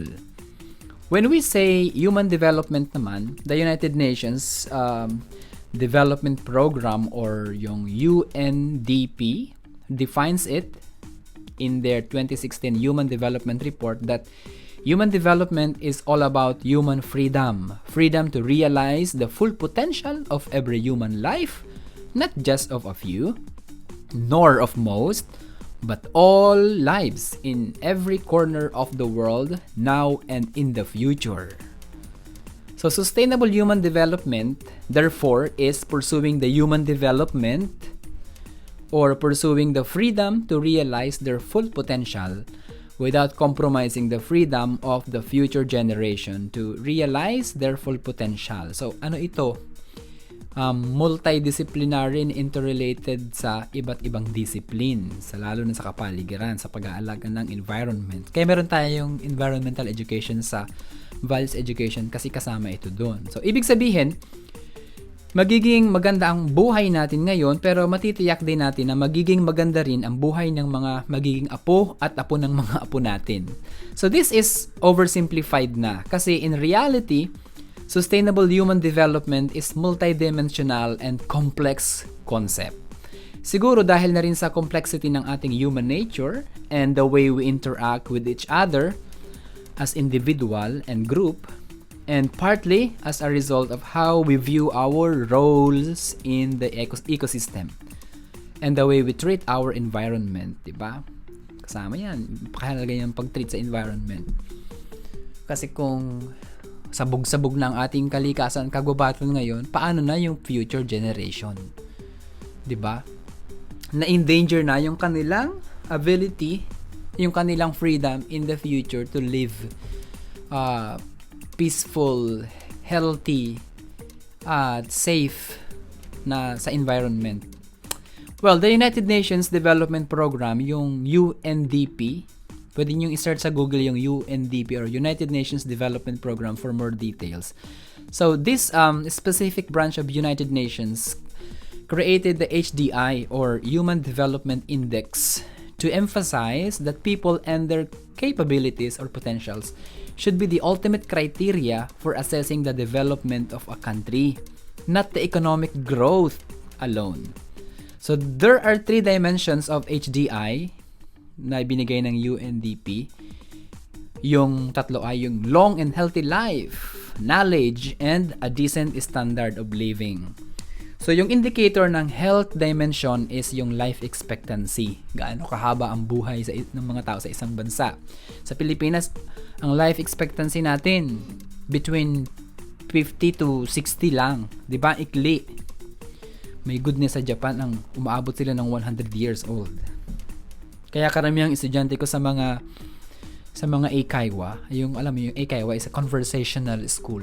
English conversation school. Ang dami kong senior citizens na mga estudyante and I enjoy speaking with them. I learn a lot from them. Dami-dami nila. Kasi they are the oldest population in the world according to some research.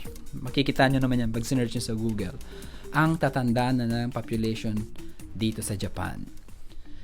So, that's the first one. The indicator of health dimension is life expectancy. Yung indicator naman ng knowledge dimension is yung nasusukat siya by means of years of schooling. Gaano kahaba? Sa Pilipinas, buti binago na. Dati kasi 10 years lang yung basic education. At least ngayon, 12 na. So, we are already at par with other countries. Parang tayo yung pinakahuli yata na nag-change. K-12 na. So, knowledge. So, indicator naman ng standard of living is measured by gross national income per capita, yung GNI. The GNI is considered a better indicator of the citizen's ability to live a decent life. Siyempre, kasi pag mataas naman yung sweldo, o maganda yung sweldo, ibig sabihin, ma-afford natin o nila yung tamang pagkain, tirahan sa GNI.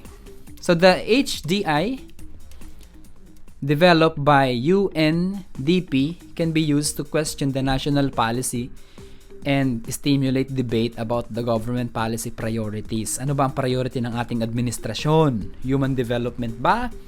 Or personal agenda development? You can judge.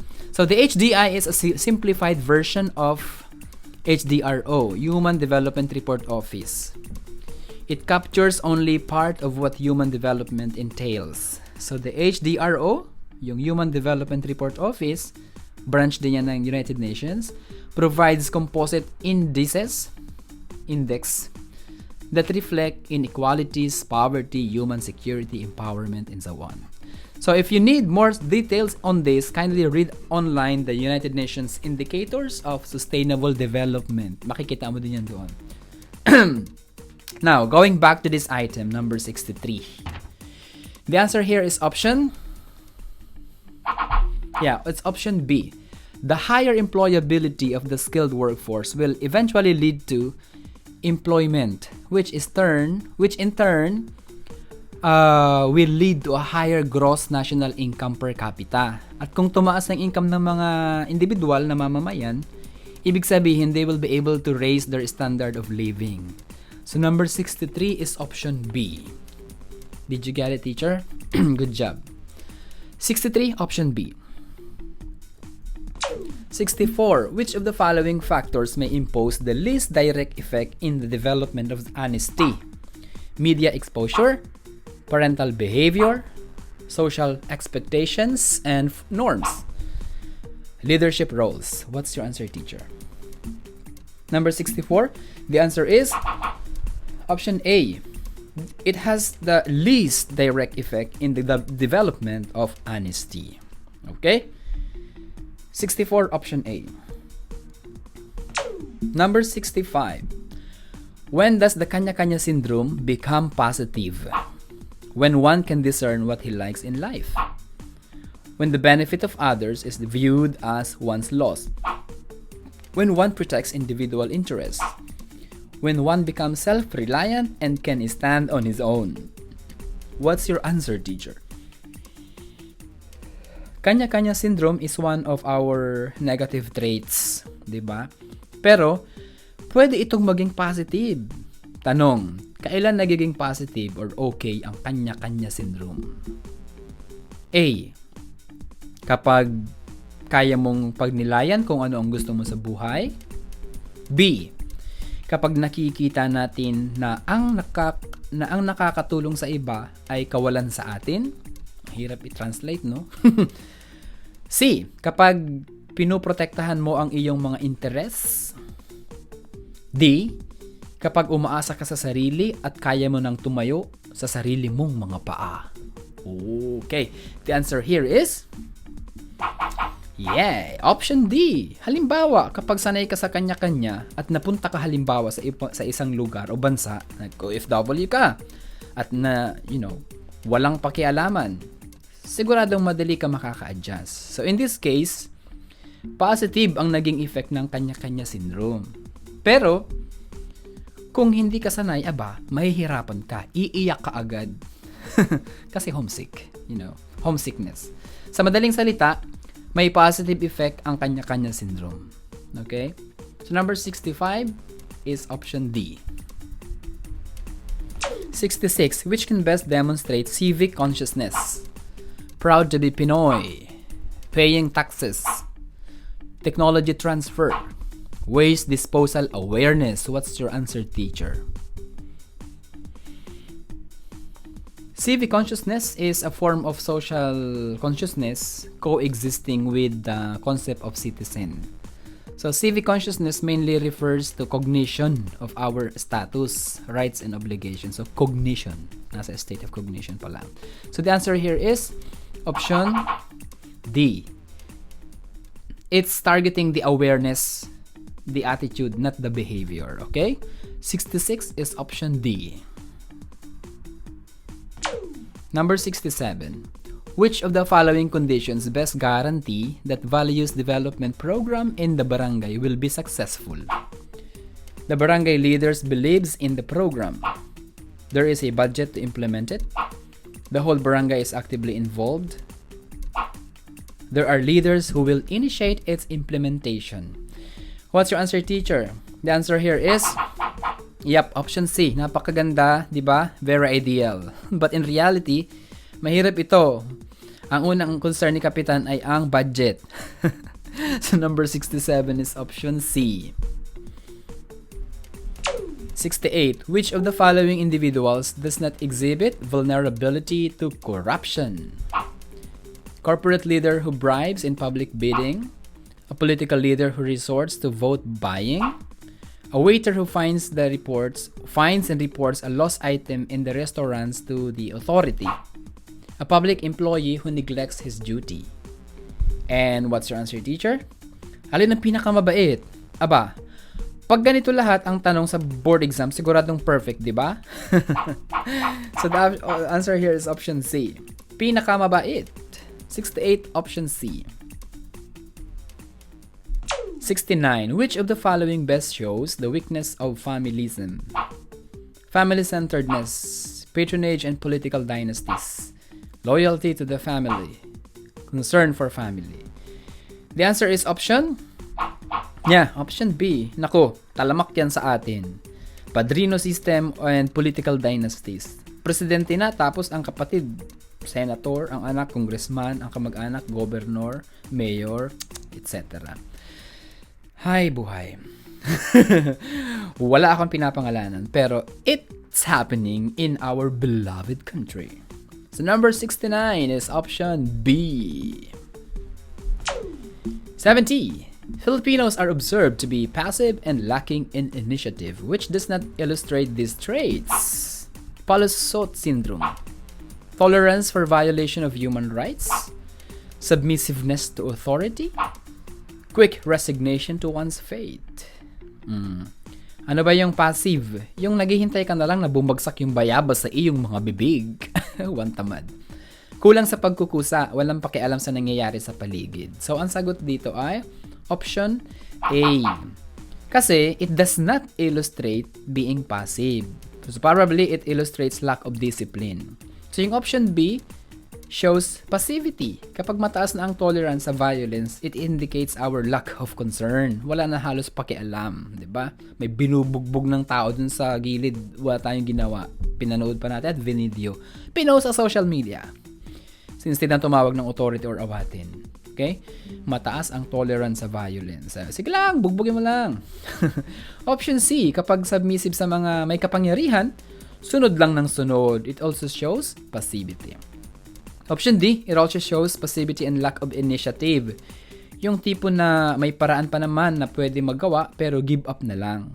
Bahala na. Di ba ganun? Bahala na si Tanggol. Bahala na si Darna. So, number 70, option A. Number 71. The educational policy statement in Article 14, Section 3 clearly mandates that all educational institutions implement values education programs in all levels of education. All educational institutions teach values education as a separate subject. All educational institutions inculcate and teach values. All educational institutions teach the four main concepts of values. What's your answer, teacher? The Article 14, Section 3 clearly mandates that all educational institutions should teach nationalism, foster love of humanity, respect for human rights, appreciation of the role of national heroes in the historical development of the country, teach the rights and duties of the citizenship, strengthen ethical and spiritual values, develop moral character and personal discipline, encourage critical and creative thinking, broaden scientific and technological knowledge, and promote vocational efficiency. So the answer here is option C. So we can infer this option in this line: strengthen ethical and spiritual values, develop moral character and personal discipline. Okay, so how do we do that? How do we strengthen ethical and spiritual values? How do we develop moral character and personal discipline? So the answer: inculcate and teach values, especially in schools. So number 71 is option C. 72. It was in 1988 that values education was made as the educational thrust in all levels of Philippine education through the leadership of Dr. Lourdes R. Quisumbing, President Fidel V. Ramos, Senator Leticia R. Shahani, President Gloria Macapagal Arroyo. What is your answer, teacher? The answer is, option A, Dr. Lourdes R. Quisumbing. She served as the Secretary of DEX, Department of Education, Culture and Sports. Ngayon DepEd na.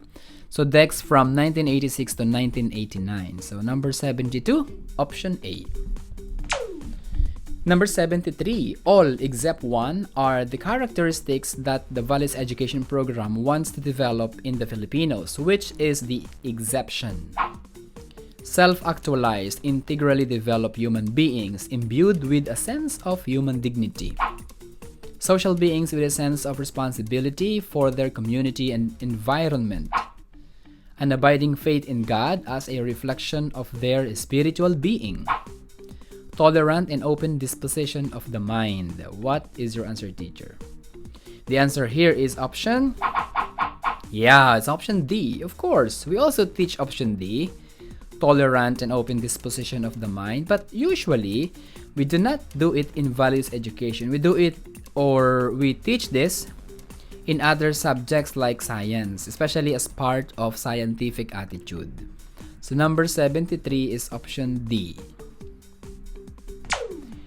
Number 74, which is the value that regards others dignity with dignity and respect, A, sensitivity, faith and religiosity, pakikipagkapwa, flexibility and adaptability. What's your answer, teacher? Yep, the answer is option C. 74, option C.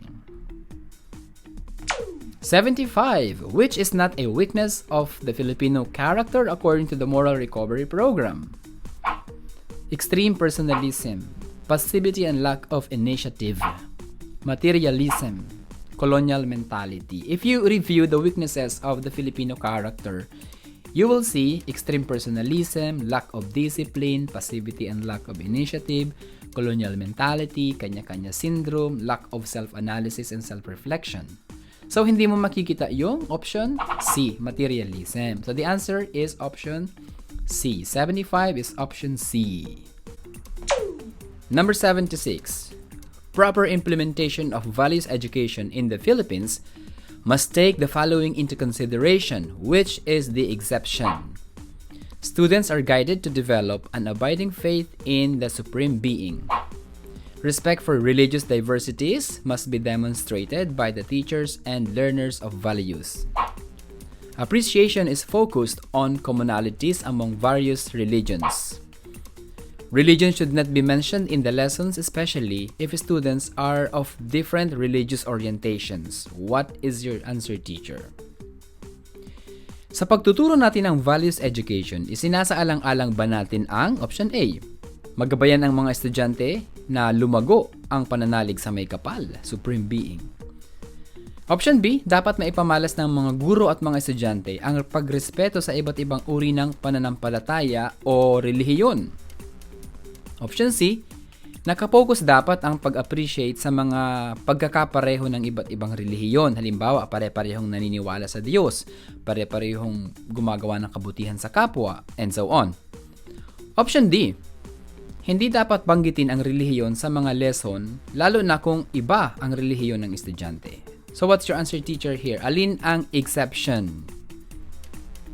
The answer is Yep, it's option D. The answer here, number 76, is option D. Number 77. Which of the following objectives implies the need for values development in all school subject areas? A. Teacher should teach values every day in every lesson. Every teacher is a values education teacher.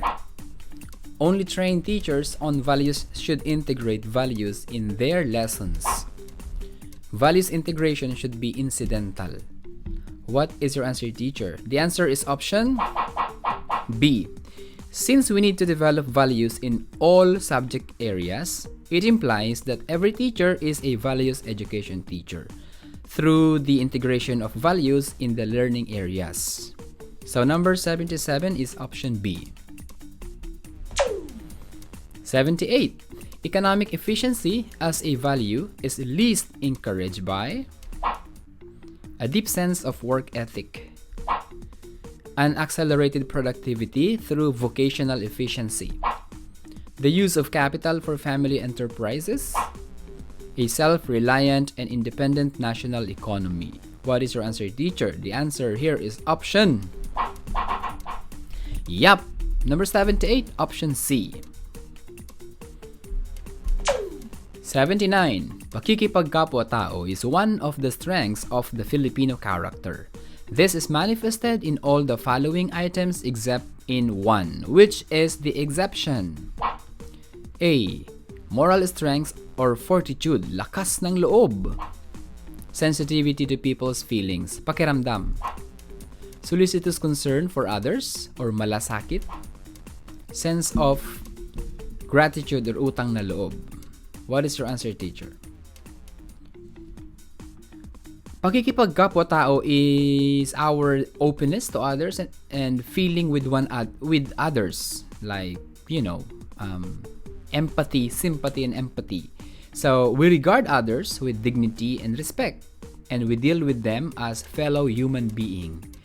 Pakikipagkapwa-tao is manifested in a basic sense of justice and fairness, and in concern for others, malasakit. It is demonstrated in our ability to empathize with others, in helpfulness and generosity in times of need, yung ating pakikiramay in the practice of bayanihan or mutual assistance, and in the famous Filipino hospitality. Option A manifests our ability to survive, our hard work and industry, and even flexibility and adaptability. So option B, C, and D manifests pakikipagkapwa-tao. So the answer here is option.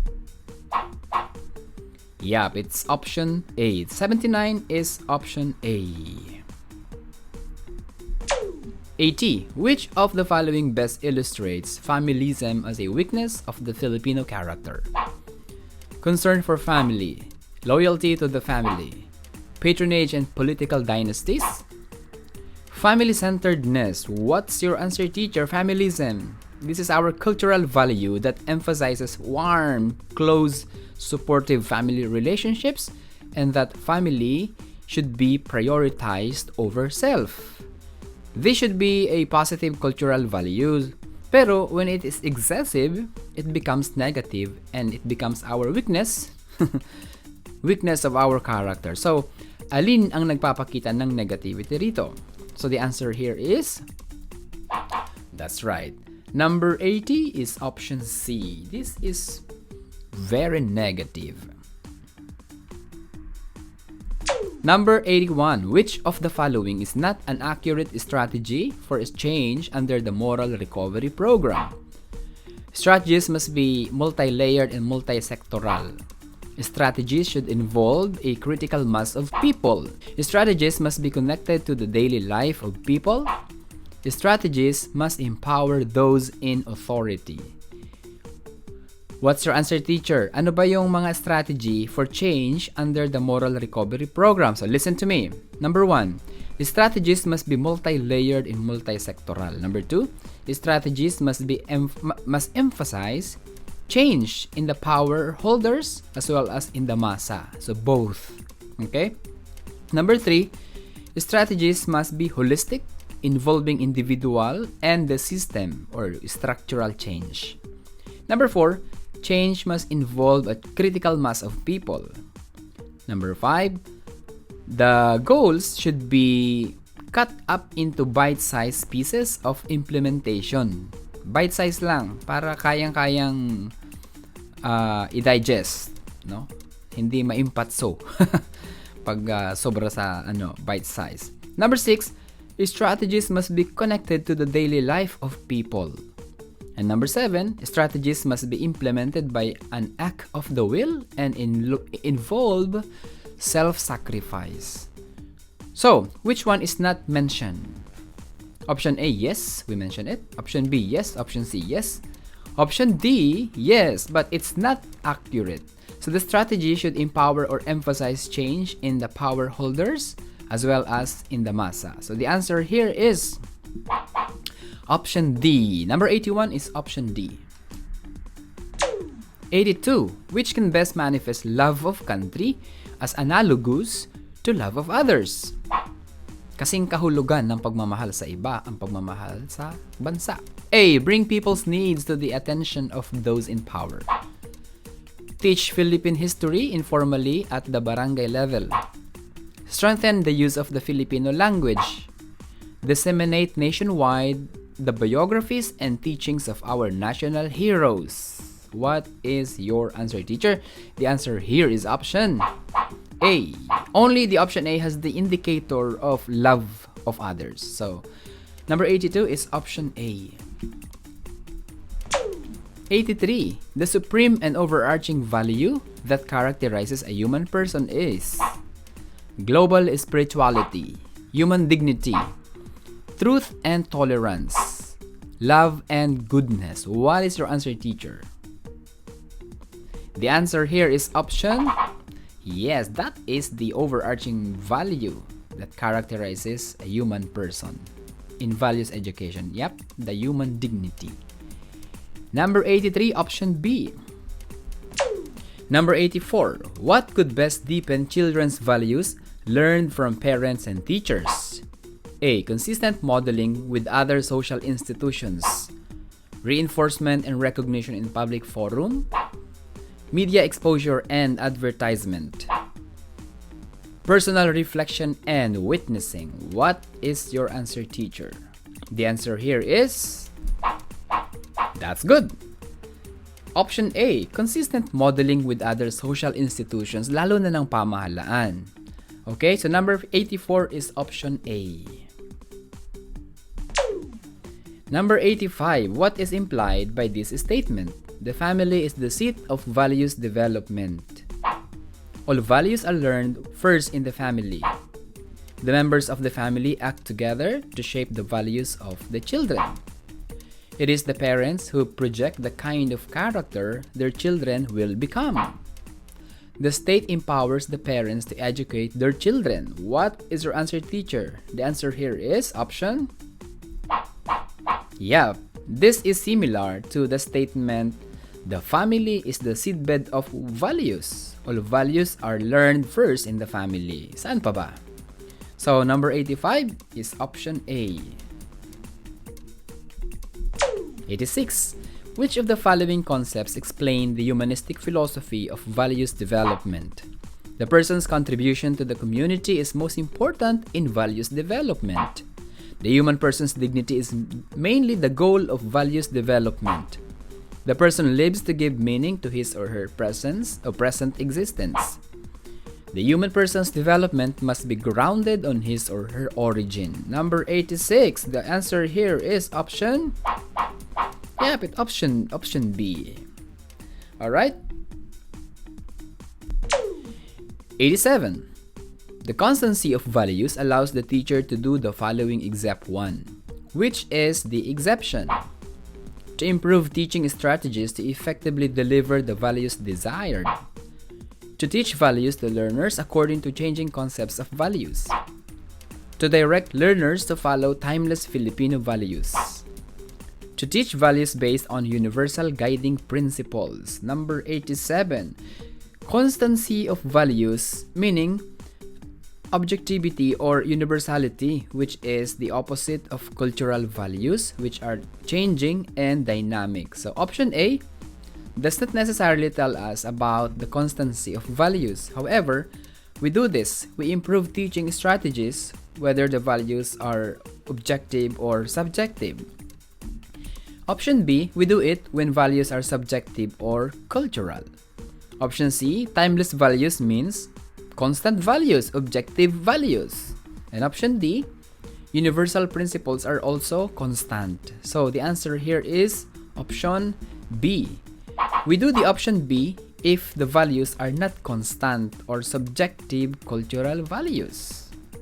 Alright, number 87, option B. 88. Which of the following is not a proper strategy for change under the Moral Recovery Program? A. Put into action strategies connected to the daily life of people. Implement strategies by free will and self-analysis. Empower those in authority rather than the massa. Implement change holistically. So, we already talked about this in item number 81, and the answer here is option C. Number 88, option C. 89. What is toned down when a teacher consistently involves students in community work? Kanya-kanya syndrome, colonial mentality, lack of discipline, extreme personalism. Alin ang naiiwasan natin kapag ang mga estudyante ay sama-samang nasasangkot sa mga community work tulad ng outreach programs or community extension programs? So option A is the answer. Kapag nasa community work, we tend to work together and be together. Yung community denotes unity. Kaya dito, pwedeng maiwasan ang kanya-kanya. Pwedeng ma-tone down ang kanya-kanya. Okay? So number 89 is option A. 90. Filipinos have an ability to survive which does not show this trait. Basic optimism and flexibility. Tolerance for violence and human rights. Deep faith in God. Endure despite difficult times. So, what is your answer, teacher? Ability to survive is our capacity for endurance despite difficult times. And it's our ability to get by on so very little. Kahit konti lang, pwedeng kayang makaraos. Kahit kaunti, na pagkakasya natin. Nakakapagtiis tayo sa lamig at sa init, di ba? Pag maikli ang kumot, natututong mamaluktot. Sabi sa amin, kayang mabuhay sa tagilid na lupa. Kung ano ang mga available na resources sa paligid na gagamit natin para mag-survive at mabuhay. At ito ay naipapamalas natin sa options A, C, and D, except sa option B. So number 90 is option B. 91. Which is a manifestation of personalism? Passivity and lack of initiative. Sense of factionalism. Personal interpretations to actions. Lack of discipline and procrastination. Personalism, teacher, is personalism or extreme personalism is one of our weaknesses. We view the world in terms of personal relationship. Alam niyo yan, we personalize everything. We give meaning to things based on our personal interpretations. Kahit wala namang kahulugan, binibigyan natin ng meaning. May naghuhuni lang na ibon, ginawa na natin ng sign na, uy, suswertehin ako ngayong araw. Malakas yung huni ng ibon. May tumawid lang o may nakasalubong ka lang na itim na pusa, binigyan mo na ng kahulugan na, oh, baka malasin ako today. Hindi na ako tutuloy. Very personal. Kawawa naman yung pusa. Sabi ng pusa, ano ba? Wala akong kakayahang mag-schedule kung kailan ka lalabas. So, very personal. So, the answer here is option C. Option B is a manifestation of kanya-kanya syndrome. Yung option D, procrastination, is a manifestation of lack of self-discipline. So number 91 is option C. 92. Which can best demonstrate love of country or as comparable to love of others? Inculcate love of country at the barangay level. Strengthen the use of the Filipino language. Bring people's needs to the attention of those in power. Published nationwide the biographies and teachings of our national heroes. What's your answer, teacher? The answer here is, we mentioned this already, option C. Right. Number 92 is option C. 93. Values education is premised on the philosophy that the human person is of incalculable value. This means that every person has limitless potentials and that he or she is born to actualize him or herself. The human person has a spirit that never dies. The human person's mind can infinitely think of anything beyond imagination. Wow. There is no price that commensurates a person's life and dignity. What's your answer, teacher? Incalculable value means walang katumbas na halaga. The answer is option D. Hindi nabibili ang buhay at dignidad kasi wala itong katumbas na monetary value. Supposed to be, ha? Pero unfortunately, we have a lot of experiences in the history of humanity na nagpapakita na minsan wala talagang halaga ang buhay. Parang hindi pinahahalagahan. Makikita mo sa balita, sanggol, bagong panganak, iniwan lang sa basurahan. Mga manggagawang mahihirap, lalo pang naghihirap, sa baba ng sweldo. Pag pobre, dusa sa kulungan. Pag mayaman, absuelto. Hay buhay. Di ba? So, number 93 is option D.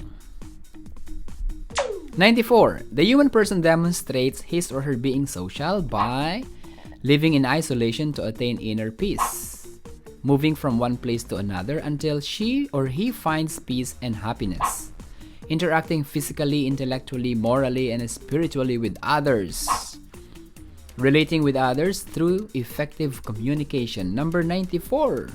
Yep, option C.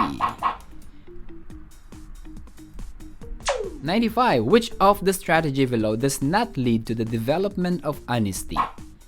Showing the value of work and wise use of resources? Asking for official receipts in business transactions? Fighting for truth?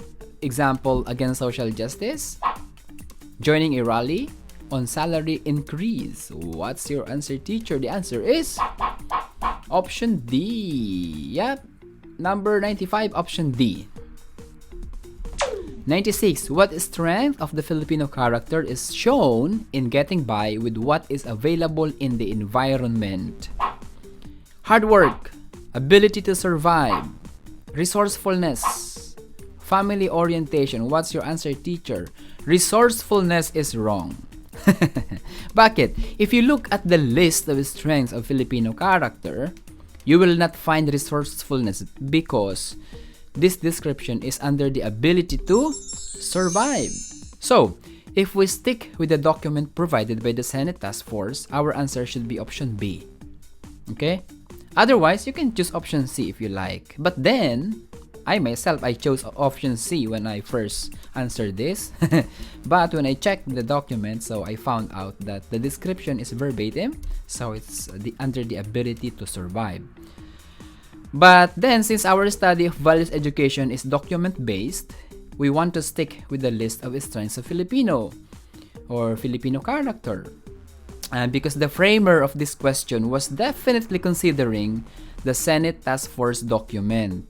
So, wag nating i-insist minsan yung kasi sa document, if we base on the document, so we will find the correct answer. So, option C is matinding panggulo. Okay? Number 96 is option B.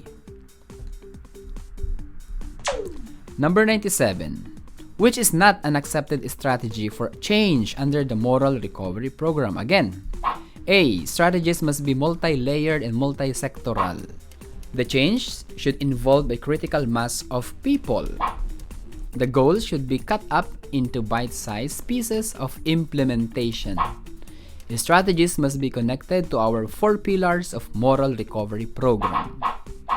Okay, so number 97. Again, if you revisit the strategies under moral recovery program, you will find out that option D is not listed. We enumerated the strategies for change in item number 81. So number 97 is option D. Number 98. Which among the weaknesses of the Filipino character manifests selfish, self-serving attitude that generates a feeling of envy and competitiveness towards others. Lack of self-analysis and reflection, kanya-kanya syndrome, passivity, extreme personalism. What's your answer, teacher? The answer here is... Yep, option B. Ang kanya-kanya syndrome is our selfish, self-serving attitude that generates a feeling of envy, competitiveness towards others, particularly our peers who seem to have gained some status or prestige. Diba? Yung option A, lack of self-analysis and reflection is our tendency to be superficial, mababaw. In the face of serious problems, personal man o social, kulang tayo sa analysis at reflection. Dinadaan natin sa biro ang maraming bagay na nakakahadlang sa atin na pagnilayan ng mas malalim ang mga problema na pwede naman sanang malutas agad-agad. Option C, passivity. We have a strong tolerance to everything kahit corruption or injustices. Natitiis nating tanggapin na lang na para bang normal na sila at bahagi na ng buhay. Ayaw na nating mag-resist. We become inactive to fight. Passivity. Very passive. Option D, extreme personalism. Nabanggit ko na ito sa item number 91. Please revisit that. So number 98 is option B. 99. Which value is not under the physical dimension of man? Reverence and respect for life, environmental care, holistic health, self-worth or self-esteem. Sa physical dimension, ang core values natin ay health and harmony with nature. Ang related values ay holistic health, cleanliness, physical fitness, reverence and respect for life, and environmental care. So the answer here is option D. Self-worth is related under moral dimension. So number 99 is option D. 100. What dimension of man has love and goodness for its core value? Spiritual, social, moral, intellectual. What is your answer, teacher? Option A, sa spiritual dimension, ang core value ay global spirituality. Sa option B, sa social dimension, ang core values ay peace, justice, and respect for human rights. Sa option C, sa moral dimension, ang core values ay love and goodness. And sa option D, sa intellectual dimension, ang core values ay truth and tolerance. So, number 100 is option C. 100, option C. Alright, in this set, how many correct answers did you get, teacher? 100 over 100 ba? 90 over 100 ba? So please comment your score below. I will be happy to see your progress. If your score is still below 90, go on and repeat the drills until you got 90 points and above. Don't forget that we learn by repetition. So the retention rate increases as you keep taking the drills. So every time you finish the drill, record your score below sa comment section so that you can track your progress. Okay? Well then, thank you very much for being with me in this drill set 2. Don't forget to hit that tiny like button and the subscribe button, and that is how you express your support to our channel, and we super duper appreciate that. So all the best to you, teacher. Enjoy life. God bless you and see you in the next video.